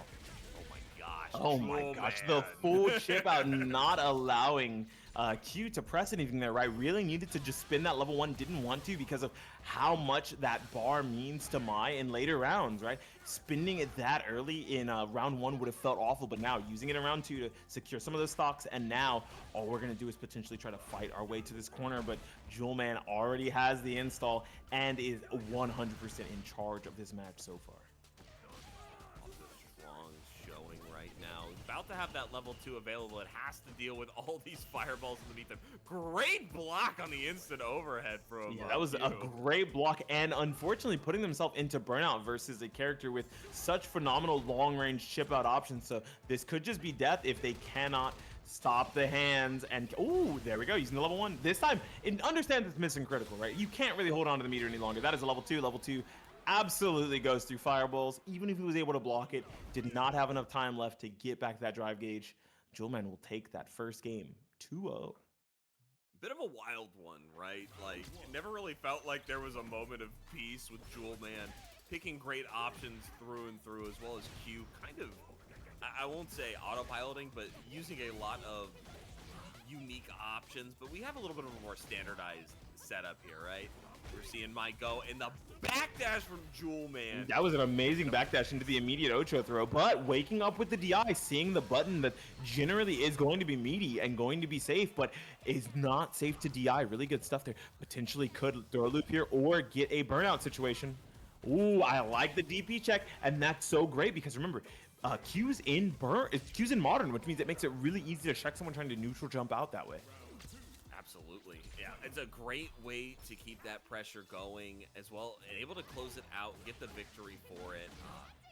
You had to actually pick the backdash that he already presented earlier, and we're back to the same position. He's gonna throw. This is where Mai feels so oppressive. This is really hard for a lot of characters to do with jumping out of the corner. They're getting immediately thrown back into the corner. That feels so bad. Jumping out of the corner again. Jewelman doesn't learn his lesson. I actually love how much tenacity this man has. He does not care. He's like, I'm gonna jump out and force you to have an answer. Do you have it?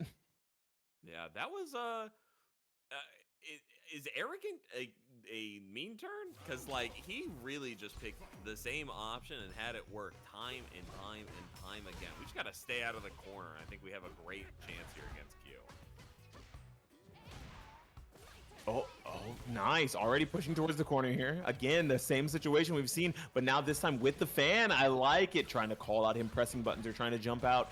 This time using that the butt slam, double butt slam to get some pressure.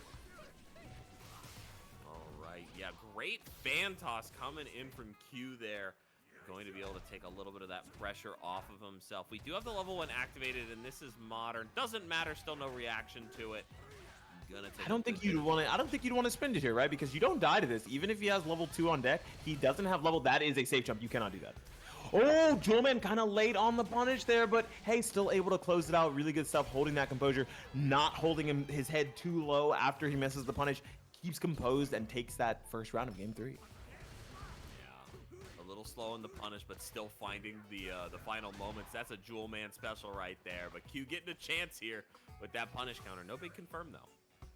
Yeah, doesn't get anything off of it. That is very unfortunate, but one more potential, a couple more seconds. Yeah, and he gets it. Now he has another drive, another full drive gauge, which means drive impact is less of a threat to burn out. He's still just sitting there like waiting for him, letting him get back a lot of drive gauge here. This is a little scary. I'm surprised to see Q do this. Maybe he's worried about potentially getting hit by a level 2, so he doesn't want to throw fans, but you can't non-interact when you're losing. You've got to attempt to, make the game state in your favor. This is a very odd change of pace. Both of our players not really wanting to commit. I like that jewelman is choosing not to commit because he is in the lead here, but it was a little difficult and weird for Q not to commit, knowing that you've got to at least take back the life lead before you can start to play more passive. And now he's got that life lead. He can choose to play passive here, but is continuing these store loop pressures. Tried to jump out this time and gets clipped. We're going to see another reversal option from jewelman. Still no potential jump out. Good throw, better break, and able to get the knockdown here. Nice. Does have access to CA. Not going to spend it early here as the reward doesn't truly outweigh anything at the moment. Nice. No pickup, though. I'm expecting to see an immediate level 3. Yeah, he's just going to chop, knock him up, and then boom, level 3. Yeah, able to, patience his way into that, back into that game. It really felt like Q was going to take that one just off of patience alone, but committed to something a little risky, and jewelman capitalizing on it and moving his way further into this top 8. Good stuff from jewelman, but that was our first time seeing Q, and I think he was coming along. He started to show some of his good decisions at play there, but sometimes the better player is just the more patient player. Yeah, that truly looked like a match of experience versus a match of trying to exploit some of the really strong things in Street Fighter 6. And yeah, props to Q for understanding what the character is so absolutely phenomenal at and using him to the full effect. But nothing is going to beat the years of experience on jewelman, able to still find his win condition. Yeah, I think that remembering that modern is an enhancement to your playstyle, not a crutch, means that you still have to have those fundamentals in neutral. You still have to have a lot of footsies, and you still have to be able to understand the risk reward in your options. And it doesn't feel like just yet Q is there, but phenomenal showing. And I hope to see him again next week, and I hope to see him the week after, because that is the kind of player that has a lot to grow, but in that vein has a lot of things to potentially gain from that. Yeah, good base. Yeah, a very solid foundational player there, and truly had like some great confirms as well. It's just they really relied on some straightforward tactics. I am excited to see the growth in the player. I'm always excited to see any SNKer showing up. I haven't even seen a Terry tonight. Ridiculous, but it's fine. So. Oh yeah, that was Mai. Yeah, I always forget. Mai is so strong in Street Fighter 6. I forgot she's an SNK character. I think this is a Capcom character, right? Like, dude, there's no way they would do this for a guest character. She built like a Capcom character sometimes. And now we have our top 6 secured, if I'm not mistaken. So we know that in winners finals, we're going to be looking at HereticMAGICMAN versus Rookie, a matchup we have not got to see tonight. This is not a run back of any sort. And then after that, we'll see JohnnyTheFlash and EC. and Jimmy DR versus Jewelman. Jewelman and Jimmy DR have played before, so that is a run back, but they haven't played in this bracket specifically. If you're new here, you won't know the matchup intricacies of Honda versus Marissa. I'm going to tell you now, it's not fun. Armor is a really good tool versus Honda. Gotcha. And it looks like we're swinging over, staying in that loser side. We're doing Issei Yeah, knocking out more losers before winners finals. I like that, right? Knocking out these matches so that after this top 3 can just immediately initiate. Issei is one of the kinds of players who's very good at shutting down brain dead offense and a whole lot of bad jumps. So be very careful. I like that going for the EX air Tatsu there because that actually is plus. Yeah, really solid stuff right now. Wow, S being very good at blocking the overhead. I'm seeing a lot of very intelligent placement of his defense right now. Is level 1 gonna kill with Can here? Yeah, I think level 1 might kill with Can here. Holy crap, Kimberly's damage is awful. I always forget. Without a level 3, she doesn't actually start at 100% damage. She starts at 90%. So it's not a buff. It actually just makes her. It actually just makes her normal. It makes her a normal character. Oh, that's funny. Oh, nice. Got a nice pick up heavy here, kick. though. Yeah, I like that. And caught them before the jump, which means that you get the grounded instead of the air hit, which gives you a full confirm. Really good stuff. Right. Yeah, just trying to contend with these projectiles. Doesn't want to give him too much. I like the attempted forward medium kick there to get in over some of the projectiles, but Issei is playing very patient with the usage of those projectiles. Doesn't want to give away too much. Yeah, still have to pick your moment, though, and you cannot rage do it again. We're going to see that level 3 here.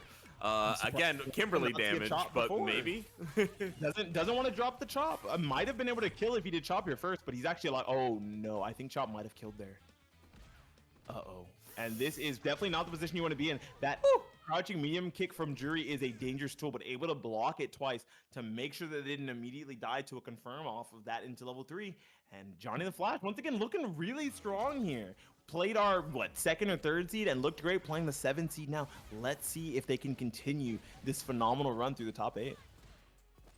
Yeah, again, got to put the respect on this name. The Kimberly game plan is super solid, and we've seen them mash a lot of times on really, tricky string situations. They love pressing buttons. If you're able to retain your pressure and keep things a little more honest here, I think S is going to be off to a much better position. Yeah, leaving a lot of gaps just like that for potentially JohnnyTheFlash to take advantage of here. And it looks like he's willing to do it. Amazing block. Going for the punish in between. Knows the matchup. Doesn't even want to wait it out. Are we going for the level 1 here? We are. No waiting around. Wants the kill. Even potentially would have spent the can if he needed to, but doesn't have to. Yes, real nice. Even has a meter advantage. It's looking like JohnnyTheFlash's match, but S still has something to say about that. I like that parry there. Calling out the very obvious approach on the jump in. Really good stuff. Ooh, nice confirm. Catch something punish counter here. Yeah, a lot of buttons being pressed there. Again, a lot of buttons being pressed. Like you said about Johnny, a big fan of trying to mash through some of these pressure sequences. Okay, good tech. Able to get a little bit of that pressure off, and yeah, they know that's a bad. That is my favorite kind of DP. I love the I just lost my turn, I'll EX DP things. That is my favorite because it's like a mental breaker. A lot of times players want to take these turns back and forth and play honest, and doing something like that from Issei just shows he's like, no, I'm down to play grimy if it means I get to keep my turn again. You better be careful for these EX DP. Nice walk under. Yeah, I even think that one specifically -4. So I think it's punishable if you're fast enough. But most people aren't. Dastardly. he's just buffering. He's like, I know you're gonna only press. Exists if you know it exists. I'm not gonna give it to you. You have to earn it. Okay, nice pickup here. Gonna be able to slide his way in. There. So has a little bit of drive gauge left here. Is he gonna spend it instead of spending it? Spending the level 3. Keeping Issei and burnout and gaining back some of this drive gauge. What is going to be this first mix-up off it? I'm expecting a drive rush crouching medium kick. Let's see if we get it. Instead, just going for that overhead off of the standing heavy punch. This should be enough to take it.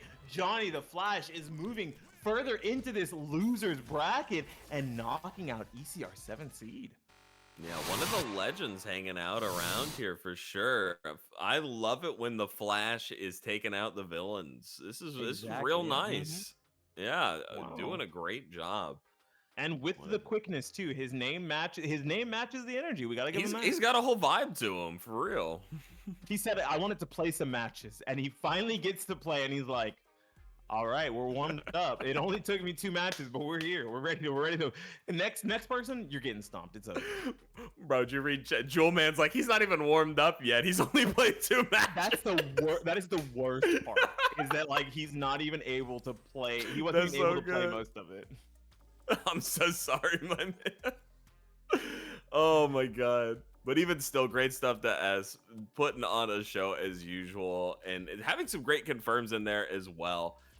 Johnny just truly got that dog in him tonight. Yeah. And I think we're gonna stay on loser side. We're gonna try and get Jimmy in here. We're gonna try and get Jewelman in here. This is a matchup that we've definitely seen before, but oftentimes this is like a grand finals, winners finals type of matchup. So it's hurts my heart that it's in losers quarters, but we get to see it nonetheless. Yeah, I'm hoping that, you know, I get to see good interactions in neutral regardless of who wins, because I really like the intricacy of this matchup, because you have to play around armor heavily as Honda, but there's a lot of bad situations on the screen for Marissa, right? So it's like, who can find their best zone and keep it as long as possible to make these lower tier characters look lower tier, right? Because if you let any of the low tiers run their offense, run the game plan, they look like top tier, as we saw from Jewelman earlier, right? Very good at keeping his offense and making the character look strong. But when you can exploit their weaknesses, they look a lot worse. And maybe we'll see a real battle of low tiers here if they play in those zones where each character is worse. I just realized that Jimmy's wearing the budget McDonald costume. Yeah, he's like, you can have it. The red, yellow. Beautiful. Once again, losing your turn and then immediate. That's what I mean, right? It is so hard to use armor, to use a headbutt in some of these situations, because armor is just so good against it. Yeah, nice. Again, he's ready. But the upside to that is you do force burnouts, which means because you force burnouts, you can start to get some of those really strong pressure sequences that Honda gets in burnout versus some of the bigger characters, but not able to use it just yet. Currently, Jimmy used those 2 EX punches exactly when he needed them.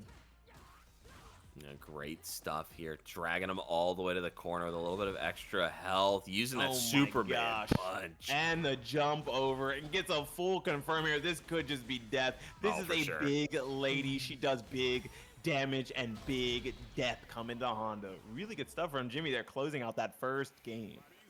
I mean, you cannot make a small error against Marisa. It is not in the cards. Yeah, a small error turns into a big error. It's a game. I mean, your mental damage is already shot as is. You just gotta scope up. Ooh, jumping over the throw there, really good stuff. The neutral jump to get the full combo after pushing towards the corner, going for the drive, rush into the throw, and even baits out a parry, so gets a lot of extra meter here. Fortunately, just walked into that one. Nice. Yep. Throws to the corner, wanted to be able to potentially get a comeback off of that, but immediately Jimmy just mashing his way through that with the stand jab. Nice, good trade there. Tried to go for their auto combo in the sky, but not. I like that. Yeah, the immediate force knockdown counter. I love it. And gets the full wall pressure. There's no way that this is a 2-touch. There's no way that this is a 2. This is terrifying. Jumps out, nice thrown back into the corner, does not have any meter, and it looks like Jewelman just gave it up, handing it over to Jimmy after being thrown back into the corner. You know, not really. Yeah, it was a situation for Honda. Yeah, you pretty much had to guess right on like 2 level 1s there and hope you build enough meter for that third one. Oh, I get it. Okay, he actually said the match was finished. No, he actually said the match was finished, that we just unfortunately were behind, so we didn't get to see the rest of it. Yeah, that sucks. I would have loved to see the conclusion of the match. It was probably Drive Impact, I'm assuming. Couldn't react to the eye situation. Got it. Yep, exactly what Jewelman said. Not a Jewelman rage quit. Instead, it was just the magic of the internet being lame and making it look like a rage quit. Unfortunate. Unfortunate error on the side of the commentator. I apologize for. No. Blame Capcom. That ain't our fault. Nah. You know what? Yeah, it ain't me. Screw you, CFN, bro. That ain't our fault. Nah, Jewelman's too good for that stuff. It happens. We just get to see what we see out here. And I'm glad we got the chat open so we can chat with you guys and also get the story straight. Because yeah, now we have no investigative reporting needed. We can just get first-hand accounts. Your Honor, right, I did not rage quit. The match was over. CFN sucks. We all good out here. But either way, Jewelman, it's always so great to see you out here taking names, taking spots, and 5th place is definitely nothing to sneeze at in this fantastic tournament. Yeah, keep it up. Get some of those points, and also, you know, we'll probably be back next week, as we already know. Heck yeah, or next month, right? Because it's oh yeah, it's every December. Month. Yeah, every month. That's sick. All right, we got a match arena for you guys. We got like 20 codes left. You guys have been super great about getting some of them in there, but we have plenty to go.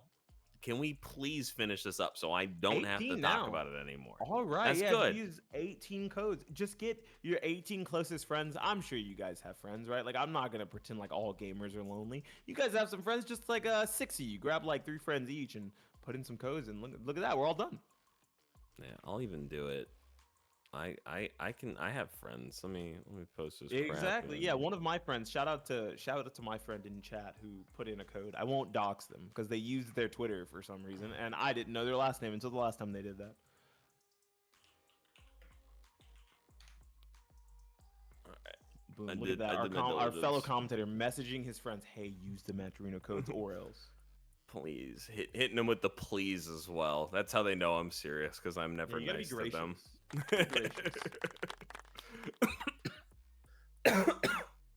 Oh goodness, I'm dying. And one more match on the loser side, I believe, before we get into this winners finals. But as we mentioned, those codes are still remaining. We are at the most top heavy, talented part of the night, where we're going to see the strongest and best matches, and I think these should be the matches that you're going to open your wallet for. And the bright side, you don't have to open your own wallet. You can just open Matcherino and hit the claim code button, and you do it for free. Yeah, big ups to them. It's really nice to see, and I think all the matches we have left are going to be very, very volatile, with HereticMAGICMAN having that ability to go between Sea Viper and having a very strong jury as well versus Rookie. I mean, consistency at its finest.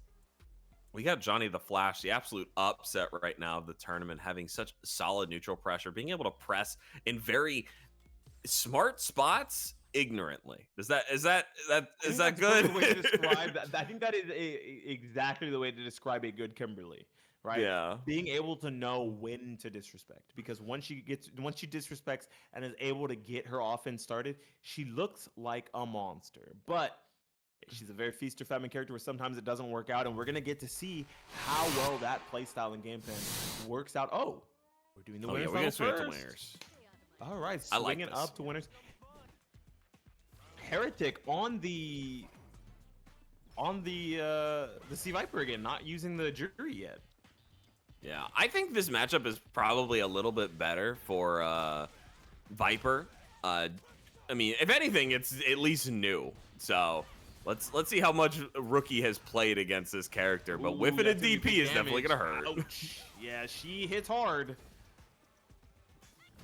She hits hard, she hits stylish, and she gets you going across the screen. But nice DP there. Amazing anti-air there, and able to close it out with this throw. Oh, wait, one more hit, and there it is. That might have even been meaty. A projectile, which means that you can't use level 1 as Luke to fight back there. Just basically a real checkmate situation. Really good stuff from HereticMAGICMAN, but Rookie already fighting back. This is why he's our 3 seed. Look at him go. Yeah, there is actually a ton of like checkmates in Street Fighter 6, and while not a checkmate, definitely a very oppressive tool is these walk-up throw loops coming out from Rookie, finding a way out, but unfortunately still falling victim to the crouching medium punch. Yeah, throw looped him for most of the life and was able to close it out right at the end with the strike. Finally, that is the downside of a pressure-heavy game, is sometimes you just have to take the throw, and when you do, it feels really bad when you die to them, or almost die to them. Huge damage here, pushing towards the corner. I don't know if he's going to go for the level 3 yet. Instead, once the pressure, thrown into the corner. No, misses the punish, but still gets the counter hit on the second part of that string. Rookie walking back, giving him a little bit of space here. Doesn't want to do anything too risky. Jumps over the projectile. This might finally be the time for the level 3. Pushing towards the corner and will even up the drive gauge disparity. Yeah, this is a risky one, right? You've put Heretic in CA range. If you take too much damage, you're just gonna fall victim to the exact problem you created. A level 3 confirm right now if he's not careful. But we're gonna try our best not to get to that situation. The 2 bar to keep it safe. Yeah, and still has a little bit of meter to work with here. Didn't even have to burn out to keep himself safe. Jumping over. Oh, doesn't spin the 2 bars that time. Wait, just a little bit of drive gauge left on both sides. Pressuring that DP out of him. Still has one more mix-up, but goes in for the immediate overhead. Watching that crouch jab whiff and taking the game. That was so tense. Playing it so smart, so passive in that last round of game 1.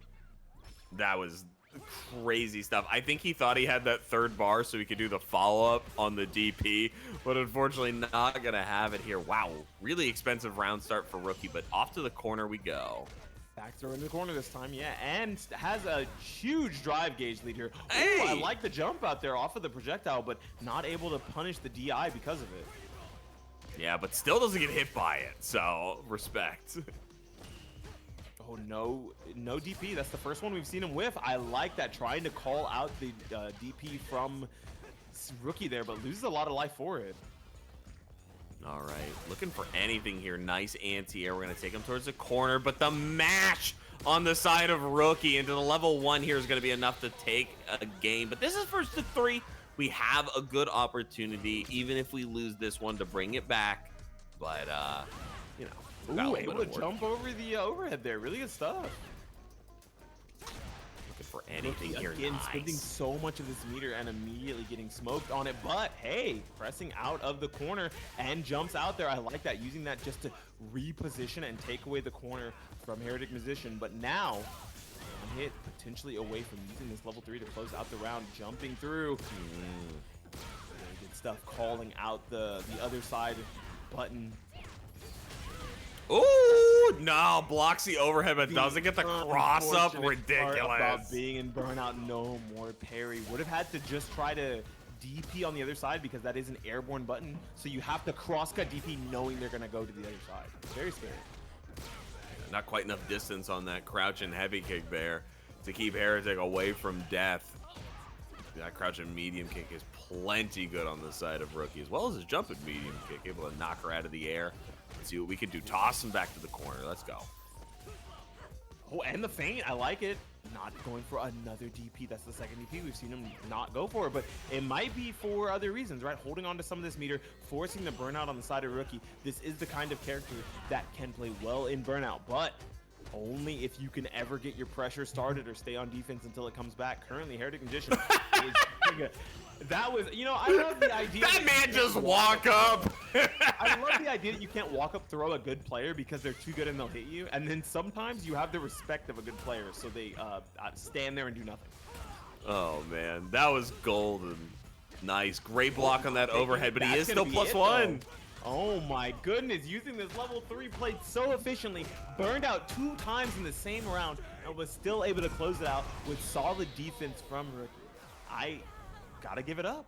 One more potential game. One game away. I don't know if we're going to see a swap from HereticMAGICMAN back over to the jury or stick with C Viper. Yeah, I think he's going to hold it. Let's go. Hold it. This is Winners Finals, right? You still have another life to play with if you decide that you want to play on this form of boss rush. I don't think he's playing on this form of boss rush. I think instead he is choosing to play a different character. He is swapping his gear. He said, "Wait, I was under leveled for this raid. My bad. Let me re-gear." Let's see. It's just a costume change. I guarantee it. It's just to psych him out. That'd be beast. We're still absolutely getting the full scale C Viper. I think he has the power for it. Oh, okay, you're right. It was it a costume change or did he just take a little bit of time? I think it just took a second. Yeah. Still has this classic white. His perfect parries on these walk-in projectiles have been great. Oh, yeah. The DP, filling himself a little too hard there was Rookie, but does have 2 lives here to play with, 2 rounds. So isn't super worried about it yet. Maybe instill some potential bad habits in air quotations into the opponent, make him think that he's got a read and rip it away at the last second. That is the beauty of first to three.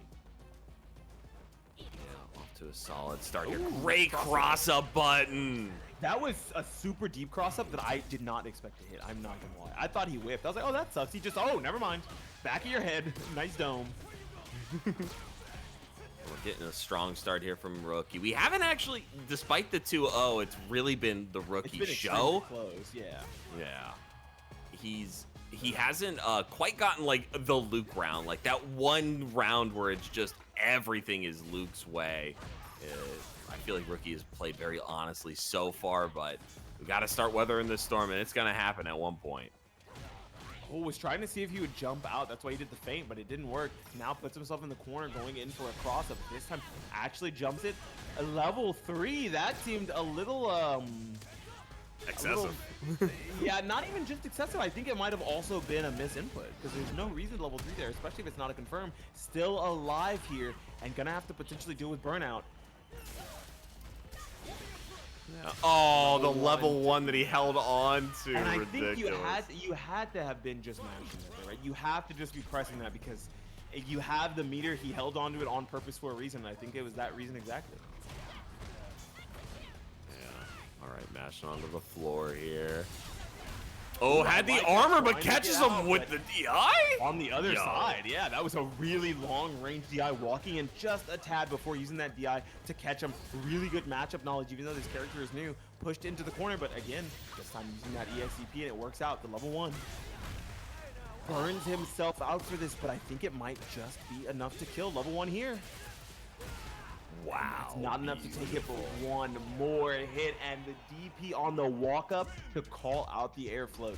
Really good stuff from Rookie here. This is why he is our number 3 seed. Phenomenal play, just shutting down most of that offense that we got to see from the player in the last 2 games he played. Right on Jury, played phenomenal. On his way to the top 8, only showed the Z Viper, and it just wasn't enough to take it out versus Rookie.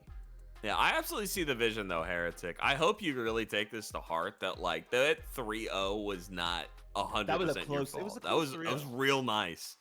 Like keep up the good work, dude. I see the Sea Viper vision, and I'm honestly really excited to see more of her play. She looks pretty nice. The old meme is, hey, let the TO know you won, but that it was close. But like, no, really, for real, let the TO know it was close. Commentators will let you know. Don't you worry, we got your back, man. But obviously, we got to show it off to Rookie, taking himself into that top slot here in the winner's side of Grand Finals. He's got a quick winner's side Grand Finals. Yeah, that's exactly where you're gonna be. Winner's side Grand Finals. You've already secured yourself at least the 2nd place in points playoffs. That's pretty good here.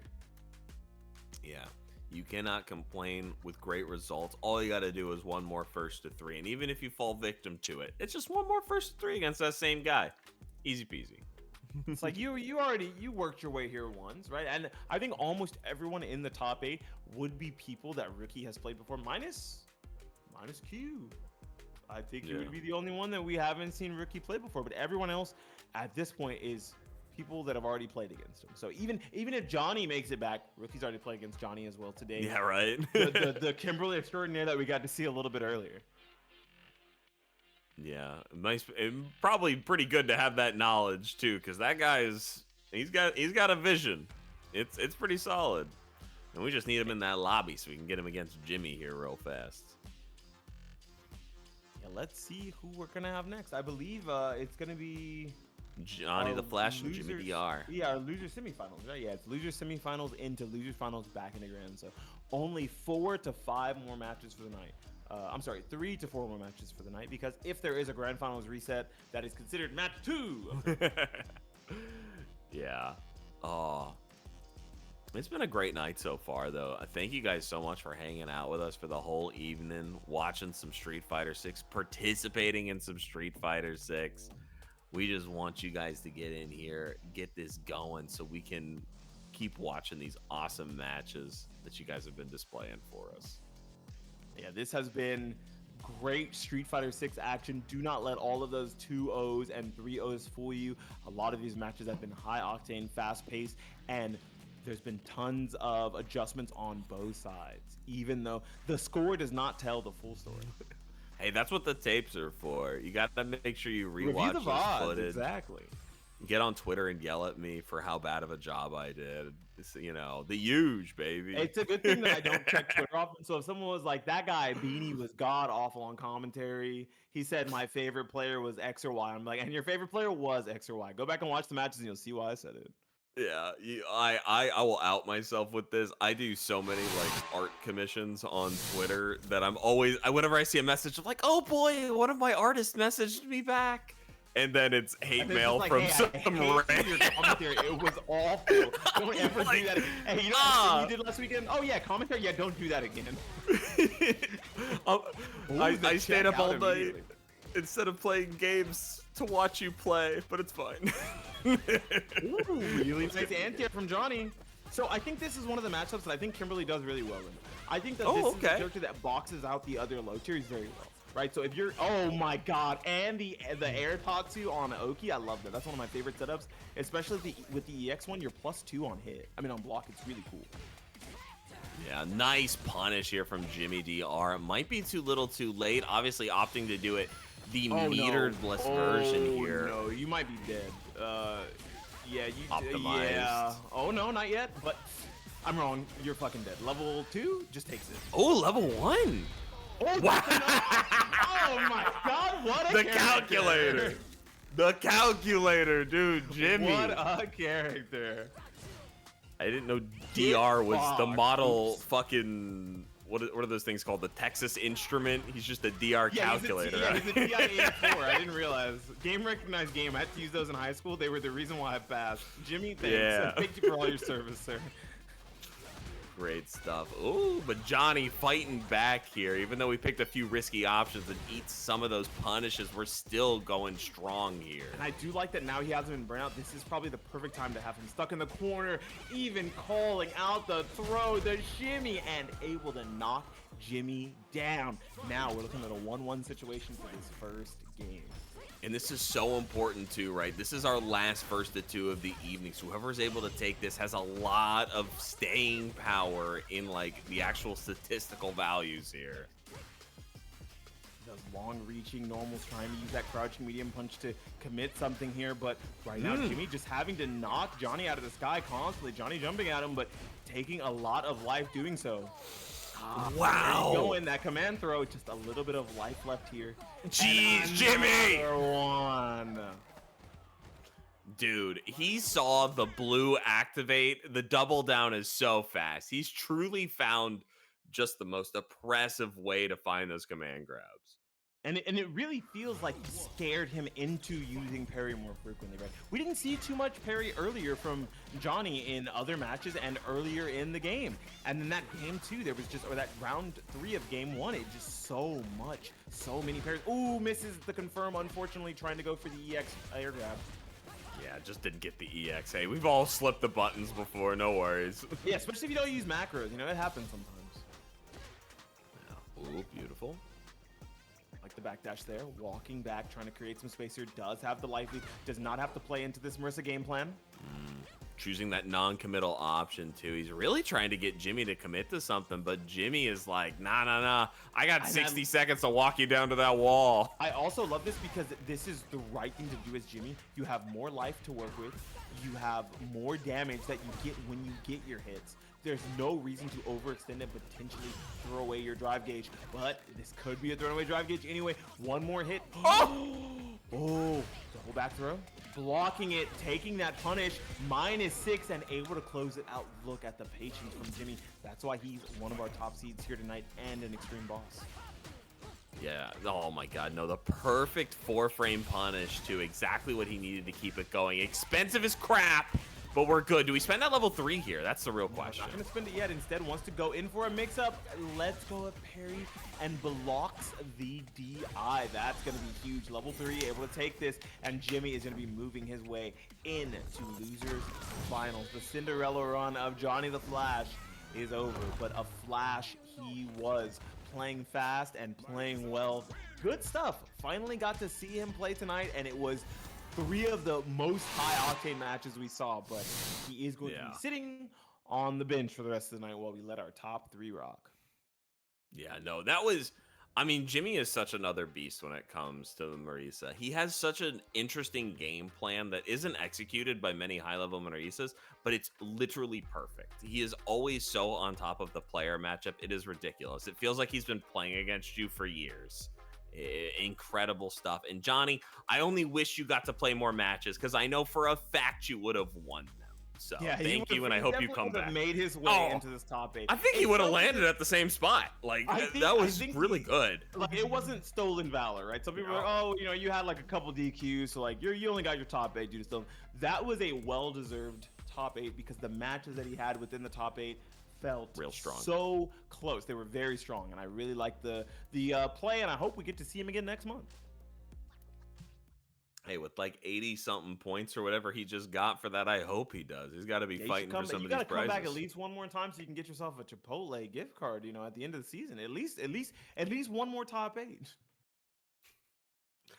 Absolutely. Oh, that's that good stuff. But with that in mind, now we're going to hold on to Jimmy DR and put him against HereticMAGICMAN. We have seen this matchup before. HereticMAGICMAN taking it before with the 2-0, but he does not have the liberty to do that this time because he's got to do it 3-0 or nothing. Yeah, 3-0 or this will be a grind fest. And we know how good Jimmy is at making those adjustments and slowing down players. So you've got to take this quick win where you can get it, hopefully. There was a saying that I used to say, and it was a bird in the hand is worth 2 in the bush.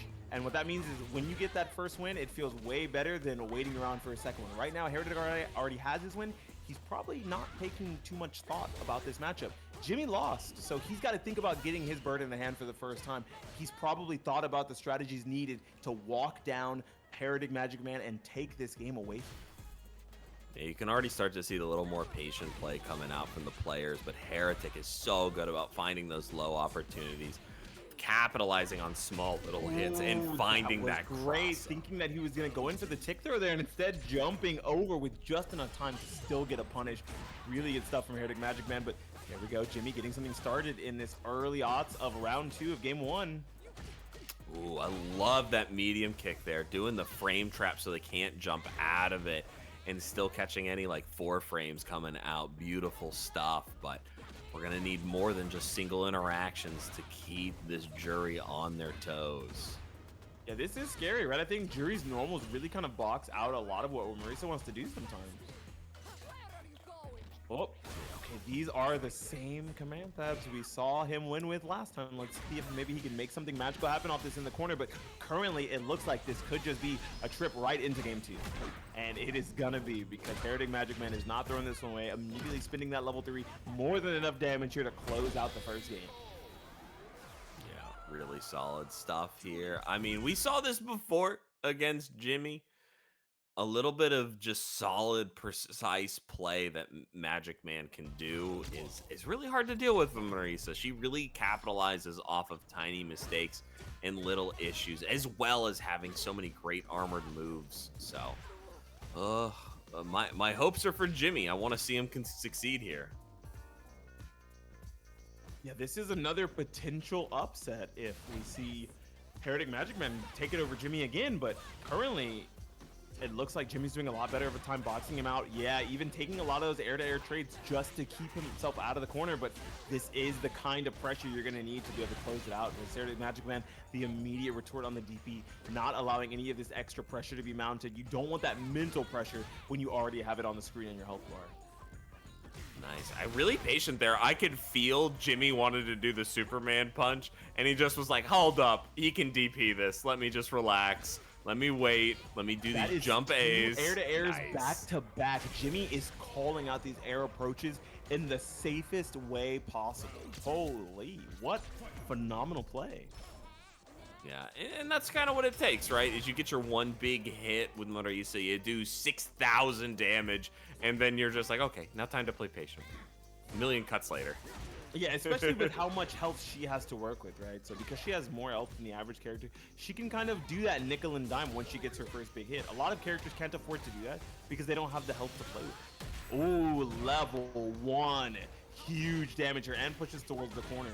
Unfortunately, an unsafe button there. Gonna get stuffed and beaten out by HereticMAGICMAN.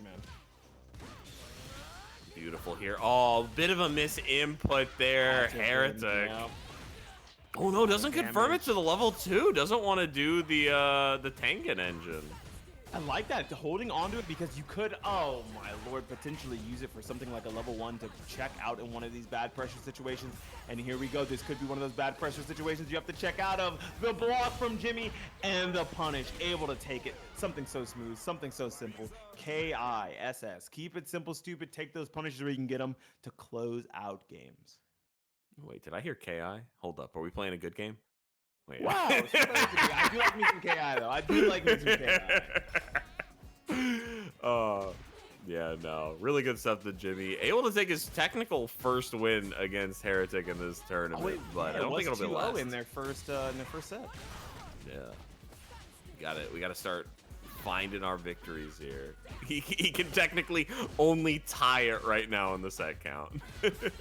No, not even, because HereticMAGICMAN has 1. Oh, you're right. So if he wins 2 more, it'd be 3-3. That is so funny. It's like, yes, you won the set and you've thrown me out of losers, but we're even. We're even, yeah. Catch with the money match, the $20 later. Yo, money match me for your winnings? There we go. That was always my favorite. You make a top 8 and you beat somebody for 9th or whatever, and they're like, yo, money match me for your earnings? I'm like, no. I need that money. You know how expensive it is to get that's here? how I eat tonight, man. Come on. Heretic eating up the rest of that life bar, taking himself up to a small lead here. Let's see if he's able to capitalize this into a full I like that victory. immediate drive rush into the throw, expecting a drive rush medium punch there, and Jimmy, not being rewarded, still has a lot of drive gauge because HereticMAGICMAN just kind of lets him walk it back and take these small places where he can get them, but it leads to situations where he never ends up putting his opponent in bird out honest. Instead, we're just kind of posturing ourselves, hoping for anything. But the EX anti-air, a rarity here, but still doing really nice. Huge, lots of damage, not even going for the extension off of something like the drive rush. There it is. Might even be able to, this is 100% dead. Why did I say might? That is the level 3 that is going to take it. Now we're looking at a 4-1 situation. Oh my goodness. One more win for HereticMAGICMAN to re-secure his seat in the grand finals. Absolutely. My hopes are still out for Jimmy. I think he's got a good read on what he needs to take out Heretic, but a bit of slow play, a bit of relaxation. Let's see if they're able to find it here. All we can do is wait and see what they're able to do. Yeah, and we get to see if it's going to be on a different character. I don't think. I doubt it. I would be very surprised. There we go. Yeah, I was like, that was a long wait for a match. I wasn't sure. He's literally out of legend rank. I just realized. Pushed him. Oh my! Whenever you play in a tournament, you know, you just drop in legend so far. That's messed up, man. That's so freaking funny. He's gonna have to try to go get that back after the bracket. Yeah. Luckily, he's definitely used to it. Ooh, the Marisa round. Yeah, big confirm. I don't think level 1 will take it here. It will. Level 1 will take it here, and he will spin. Oh no, he tried to reset with an overhead, and he spent all of his drive gauge. Gonna have to be very careful. Still just closing it out with that jump in medium kick. Huge button from Marisa. Very smart. Scary, but kept his composure and kept it to close it out. At least gets this first round in game number 4. Ooh, beautiful neutral jump here. This is looking like Jimmy's current round right now. Just everything going Marisa's way, and that's it. 2-2, baby. Everything. Yeah, he's definitely dead here. If the level 1 didn't take it last time, the level 3 here will build just enough bar for it. Close it out, seal the deal. Perfect as well. My God. Dang, he really got peed on. That's very unfortunate. That's nuts. I mean, that's nasty. He got peed on. That is just the Marisa special right there. Everything they could possibly want. Yeah, threw everything and the kitchen sink at him and the gloves at him. Oh, dash him down. Calling out the Fua stock immediate. Oh, this is looking really good for Jimmy. Now, this is how we expected and wanted him to be able to play to slow down the way HereticMAGICMAN is playing. But big opener for here. in the block, gonna be able to get something good. Has a lot of meter if he wants to spend it, but right now, just holding on to that meter, trying to force a burnout from Jimmy. He gets it, but I don't think it's enough.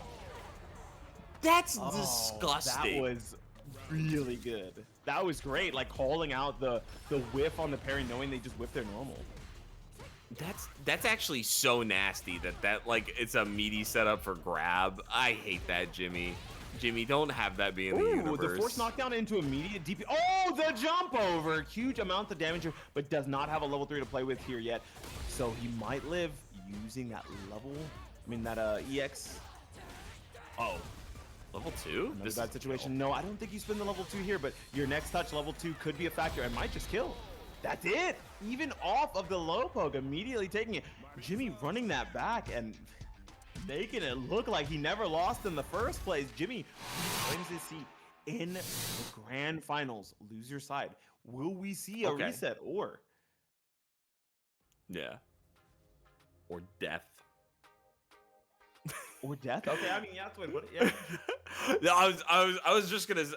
You were doing an awesome job there. Freaking, I was like in my brain. I'm like, oh wait, this is the matchup I thought was gonna be in winners finals. And HereticMAGICMAN made that wonderful upset. And then, oh my gosh, no, it actually was our grand finals. For our grand finals, right? Yeah, that is something you called out, that these are two of our more stout players that were still in winner side. So it's very likely that we could see them in grand finals, and we do here today, which is great, right? HereticMAGICMAN had a great run, and I'm glad to see him go far.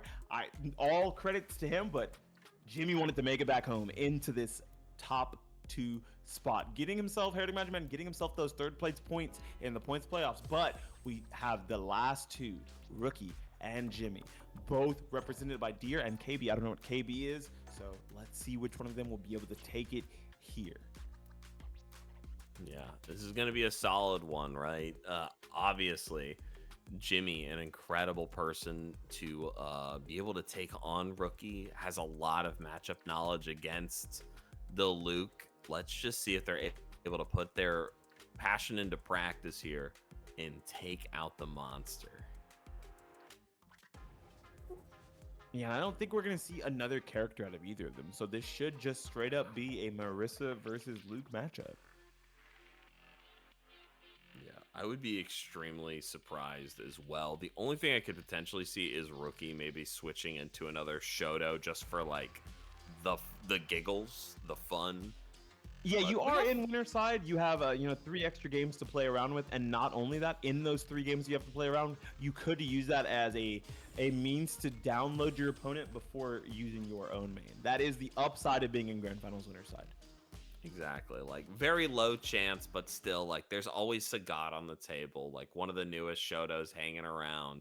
Fireballs, DPs, has some good long range normals too to deal with Jimmy. Like matchup wise, it might actually not be too bad, but I think one of the upsides to playing a character like Luke as your Shoto of choice, and all of the Shotos outside of Sagat, is you do get that crouching medium kick drive rush, which is very good versus an extended hurt box Marissa trying to throw out armor, right? Because all of the armor in this game loses to lows. I think crouch medium kick drive rush is one of her cruxes. Nice. And already starting off with armor that armor immediately. strong. Yep, just like we talked about. But Jimmy able to use the DI to close the distance and close this drive gauge lead. Taking those plus frames, potentially one more hit to get some burnout going. Yeah, and Jimmy, I mean, immediately finding some damage afterwards, but truly making use of that armor. Great double jump there. We're playing KOF. That's going to be the first round. Insane. Going for that drive reversal on Wake Up, and Jimmy immediately calling it out. Looking for anything using that armor on the Superman punch against projectiles, but it doesn't matter. Rookie finds a clean hit here. Not going to spend any meter quite yet. Oh, tried to jump out. Doesn't get called out. Not too hard. Nice. But unfortunately, if you charge up that punch, you get one additional hit of armor because you get the hit of armor for its own properties. Beautiful. Nice pickup here. Oh, trying to find something while we're in burnout. Yeah, it looks like they're both pumping their level 1s or level 2s here. One more hit potentially. If he can get any, yep. And that was insane. That was an insane drive back. What? Yeah, you cannot that be wasted serious. the entire full level 3 that he was using to chip out there instead of using like potentially level 2. Yeah, I mean, when you think you're gonna kill, you might as well spend it all, especially in a chip situation. But now Jimmy just has to do it honestly here. Does have a lot of life already. Already taken almost half health off him without having to deal with too much. Is also winning the drive gauge war while keeping him at bay, at positions where he wants to be at. This is looking really good for Jimmy. Uh-oh. This is a big opener. Is Rookie gonna make something of it? Spinning the level 3 now. Gonna be able to rebuild meter and rebuild some of his drive gauge. But it's gonna be the first Okazumi situation. I'm expecting this crouching medium kick, and I don't know if it's gonna happen. Instead, going for the jab there. Respect it, not going for anything too big, but now gets the stand light kick into the full confirm. Nasty stuff. More corner pressure, doesn't get the shimmy though. Unfortunately, misses the throw bait. Nice, great buffer DP there. Able to find this back throw as well. Even though Rookie had a tough time at the beginning, he's able to find those hits in the final moments and take his game 1. That was a really close game 1. That felt like it swung back and forth very quickly both ways, and I was fully expecting that Jimmy was about to take the first game 1 of the set to kind of set the standard and the pace, but right now it looks like Rookie was already able to slow him down and show, hey, like I made it to winner side grand finals for a reason. Put some respect on my name. This is our C4 versus our C3. By respect. That was a really good perfect play also. Right back to back, another one. Ooh, such a deep jump in that even throw wasn't guaranteed. Again, is he gonna try it again? Okay. Yeah, and that's that safe jump setup, right? Like even on perfect parry, you're totally fine in those situations. Yeah, that's why just, you're in negative frames and you have to hold the mix up there, and that time he held the mix up both ways, right? Good throw, better break, and then right after that holds the low and blocks it. Now, the only thing you're gonna be holding here is potentially a lot of damage off of this DI, and it's gonna be able to kill as well. Jimmy taking the first round of game 2.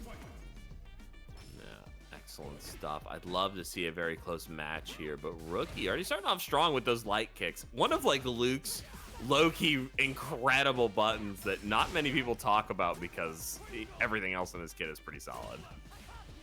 Yeah, it's crouching medium punches, crouching medium kick, stand heavy punch, forward heavy punch, stand medium kick, lots of good buttons. Stand medium punch, great button, one of the best target combos in the game. That's what I mean about beating the armor, right? I was expecting to see something like a crouching medium kick with that sweep, able to do the same job. Oh, punishable. I don't know if he's gonna spin the level 3 here yet. I think he might hold. Yep, holding it because he still has a little bit of meter to work with here. Meter, what an opener! Using the immediate armored level, the immediate armored button into level 3. That's so much damage. Oh, yeah. And that's gonna be enough to take it here. Oh, that was disrespectful. Okay. Nah, it's Jimmy. That's all he's ever gonna do. 1-to-1. Wow, yeah, just read it perfectly. Oh my gosh. You're not jumping out of this corner. This corner's mine now. Hey, if you hate this game, you should go to City of the I mean, there's no DI in City of the Wolves, you know what I'm saying? I mean, there is top set. Top set's kind of annoying, but it ain't DI. It is not as bad as DI. It's got a counters. And you can only do it until you're at a top set, you know, like there's some I'm sorry. I'm shooting propaganda out here, okay? Yeah, he's shilling for the other game. Somebody get this guy. That game I really like. Cap Cops, get him. They've been after me for years. They can't find me. Okay, and now it looks like after trying to get one of these throw baits, going for the backdash, they were not getting anything off it. Unfortunately, Jimmy's being put closer towards the corner. Once again, jumping out of a throw. Does not want to have to go with the throw here. I actually don't know what the situation is that makes him feel as if throw is so impactful and scary. He's tried to jump out 3 times, finally getting called out on it. Here comes the level 1 to close it out. Rookie saving that second bar, not spinning it just yet. Yeah, it was very close, but good calculations, good math. That final hit doing that just enough to get it through.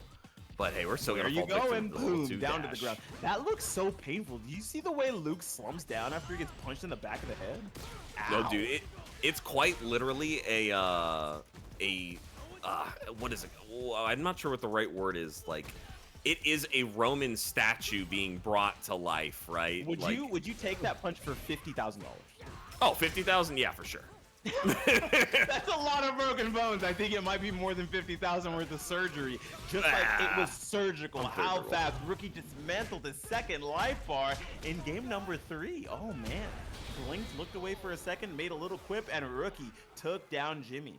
2-1. We could see one more game, or we could be on our way to a reset. Yeah, we're looking at tournament point here, but Jimmy really has been putting on an excellent show of like what to do in this matchup. Just needs to take a deep breath, keep his composure here, and hopefully he's able to pull something together here versus the Luke. I'm not sure if we quite got the back out, but hey, maybe a moment, maybe a long bit. We'll only find out here.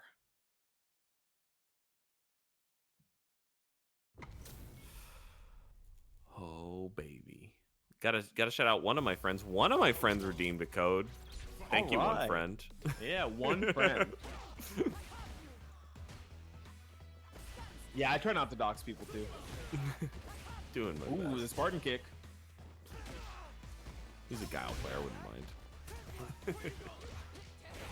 Oh, nice check by Jimmy, finding a beautiful crouching jab there to keep things going, and read it right. It is enough. Wow. This guy is just like, he is trying to make this match as swingy as possible. He said, hey, did you guys have plans after? Stay a while. All right, this might be 2 sets. Hey, everybody chill out. The game, it's not over yet.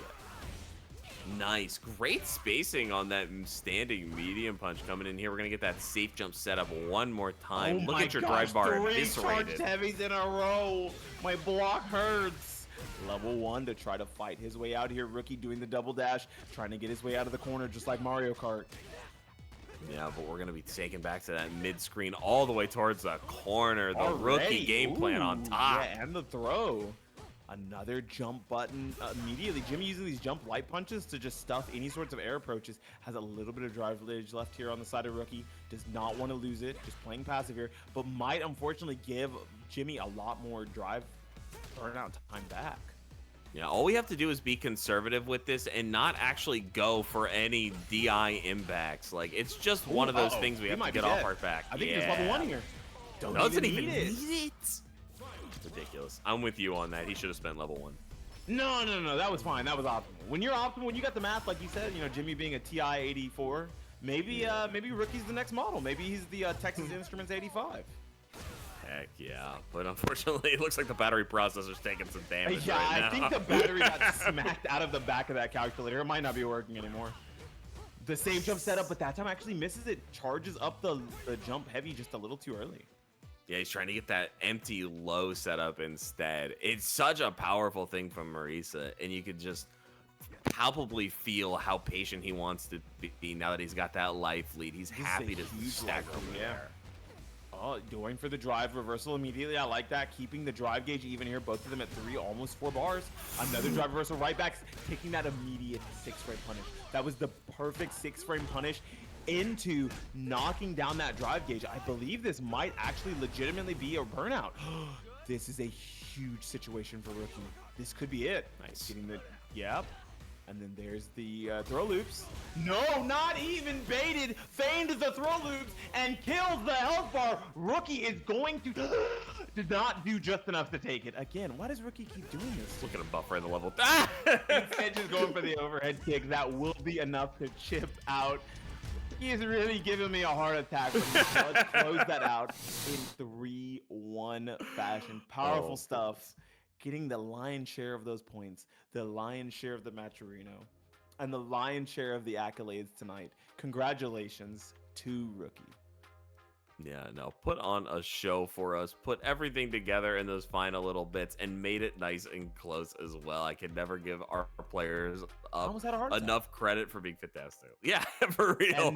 I can't believe that didn't kill. Yeah, and there is our full top 8 bracket for tonight, and our top 8 winners being Rookie in first place, Jimmy DR in second, HereticMAGICMAN in third, our wonder kid JohnnyTheFlash in fourth, tied for fifth, and fifth and sixth is EC and Jewelman, and last in seventh is Q and Ruffian. Really good stuff from all of our competitors tonight, and I think that they deserve a round of applause and another round of Matcherino codes. If any of you in chat haven't redeemed them, have someone you meant to text and forgot, go ahead and do it now. Use up the rest of those Matcherino codes while we still can, while the broadcast is still going. 17 remaining, and I appreciate everyone for attempting to use those codes and just vibing, hanging out, enjoying the matches.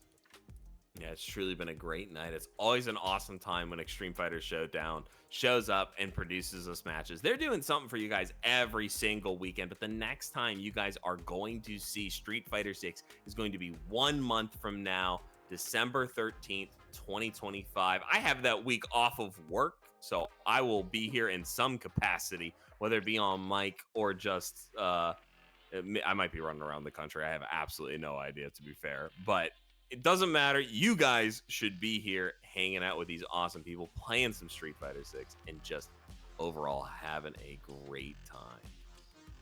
And don't forget, these competitors also got a chunk of points tonight. We can cut back to that slide showing the placements for top 8 and how many points they've made, and show some of the sick prizes that at the end of the season they will be able to use after they have accumulated all these points for the season. There are all of our black market items, and here is the points leaderboards breakdown. First place, 300 points. Second place, 175. Huge swings in points. Third with 100. Fourth with 70. Fifth and seventh, respectively, with 50 and 20. And the last of our competitors tonight getting 5 and 1 point just for showing up, playing, and being here, trying to add more to the tussle, more to the fight. And I hope everyone tonight had a great time and enjoyed the matches, and it gets themselves something cool at the end of the season if they continue to play week after week. Better know I did, and I'm sure all of our players had a great time. It was explosive matches, a great grand finals, as well as every other match that was streamed. Honestly, just happy to be hanging out here. And Beanie, you were a fantastic commentator. You got a nice voice and a good knack for the stuff here, dude. This has been an easy time for me. I'm a big time yapper, and you need that crap to be these commentator stuff, man. I love it. And it was a fun time commentating with you, chill vibes, and I hope everyone enjoyed the streams. Where can people find you? What do you do other than just exist on the internet as a commentator? You can see me on Twitter up there. I'll be real honest, it's pretty much all I do at this point. I'm just hanging out. I'm really you've heard it plenty tonight. I've been on the SNK propaganda stream right now. I really think that game's got some legs. I'll bug you about it later, but I won't do it on the Street Fighter 6 stream. How about yourself, Beanie? You can find me also on my Twitter, which is up there. I think I'm pointing at the right direction on this side. And I also stream on Twitch, BeanieThuggish at twitch.tv. I play a huge variety of games, but mostly, unfortunately, I've been too addicted to Marvel Rivals to stop and play anything else outside of fighting games at locals. It's really fun, and I love being a support player. I love helping my team because I can't aim to save my life. That's why I play fighting games. I don't have to aim. I do full combos. They're way cooler. That's the most relatable shit I've ever heard. I'm honest. I'm an honest commentator. That's so real.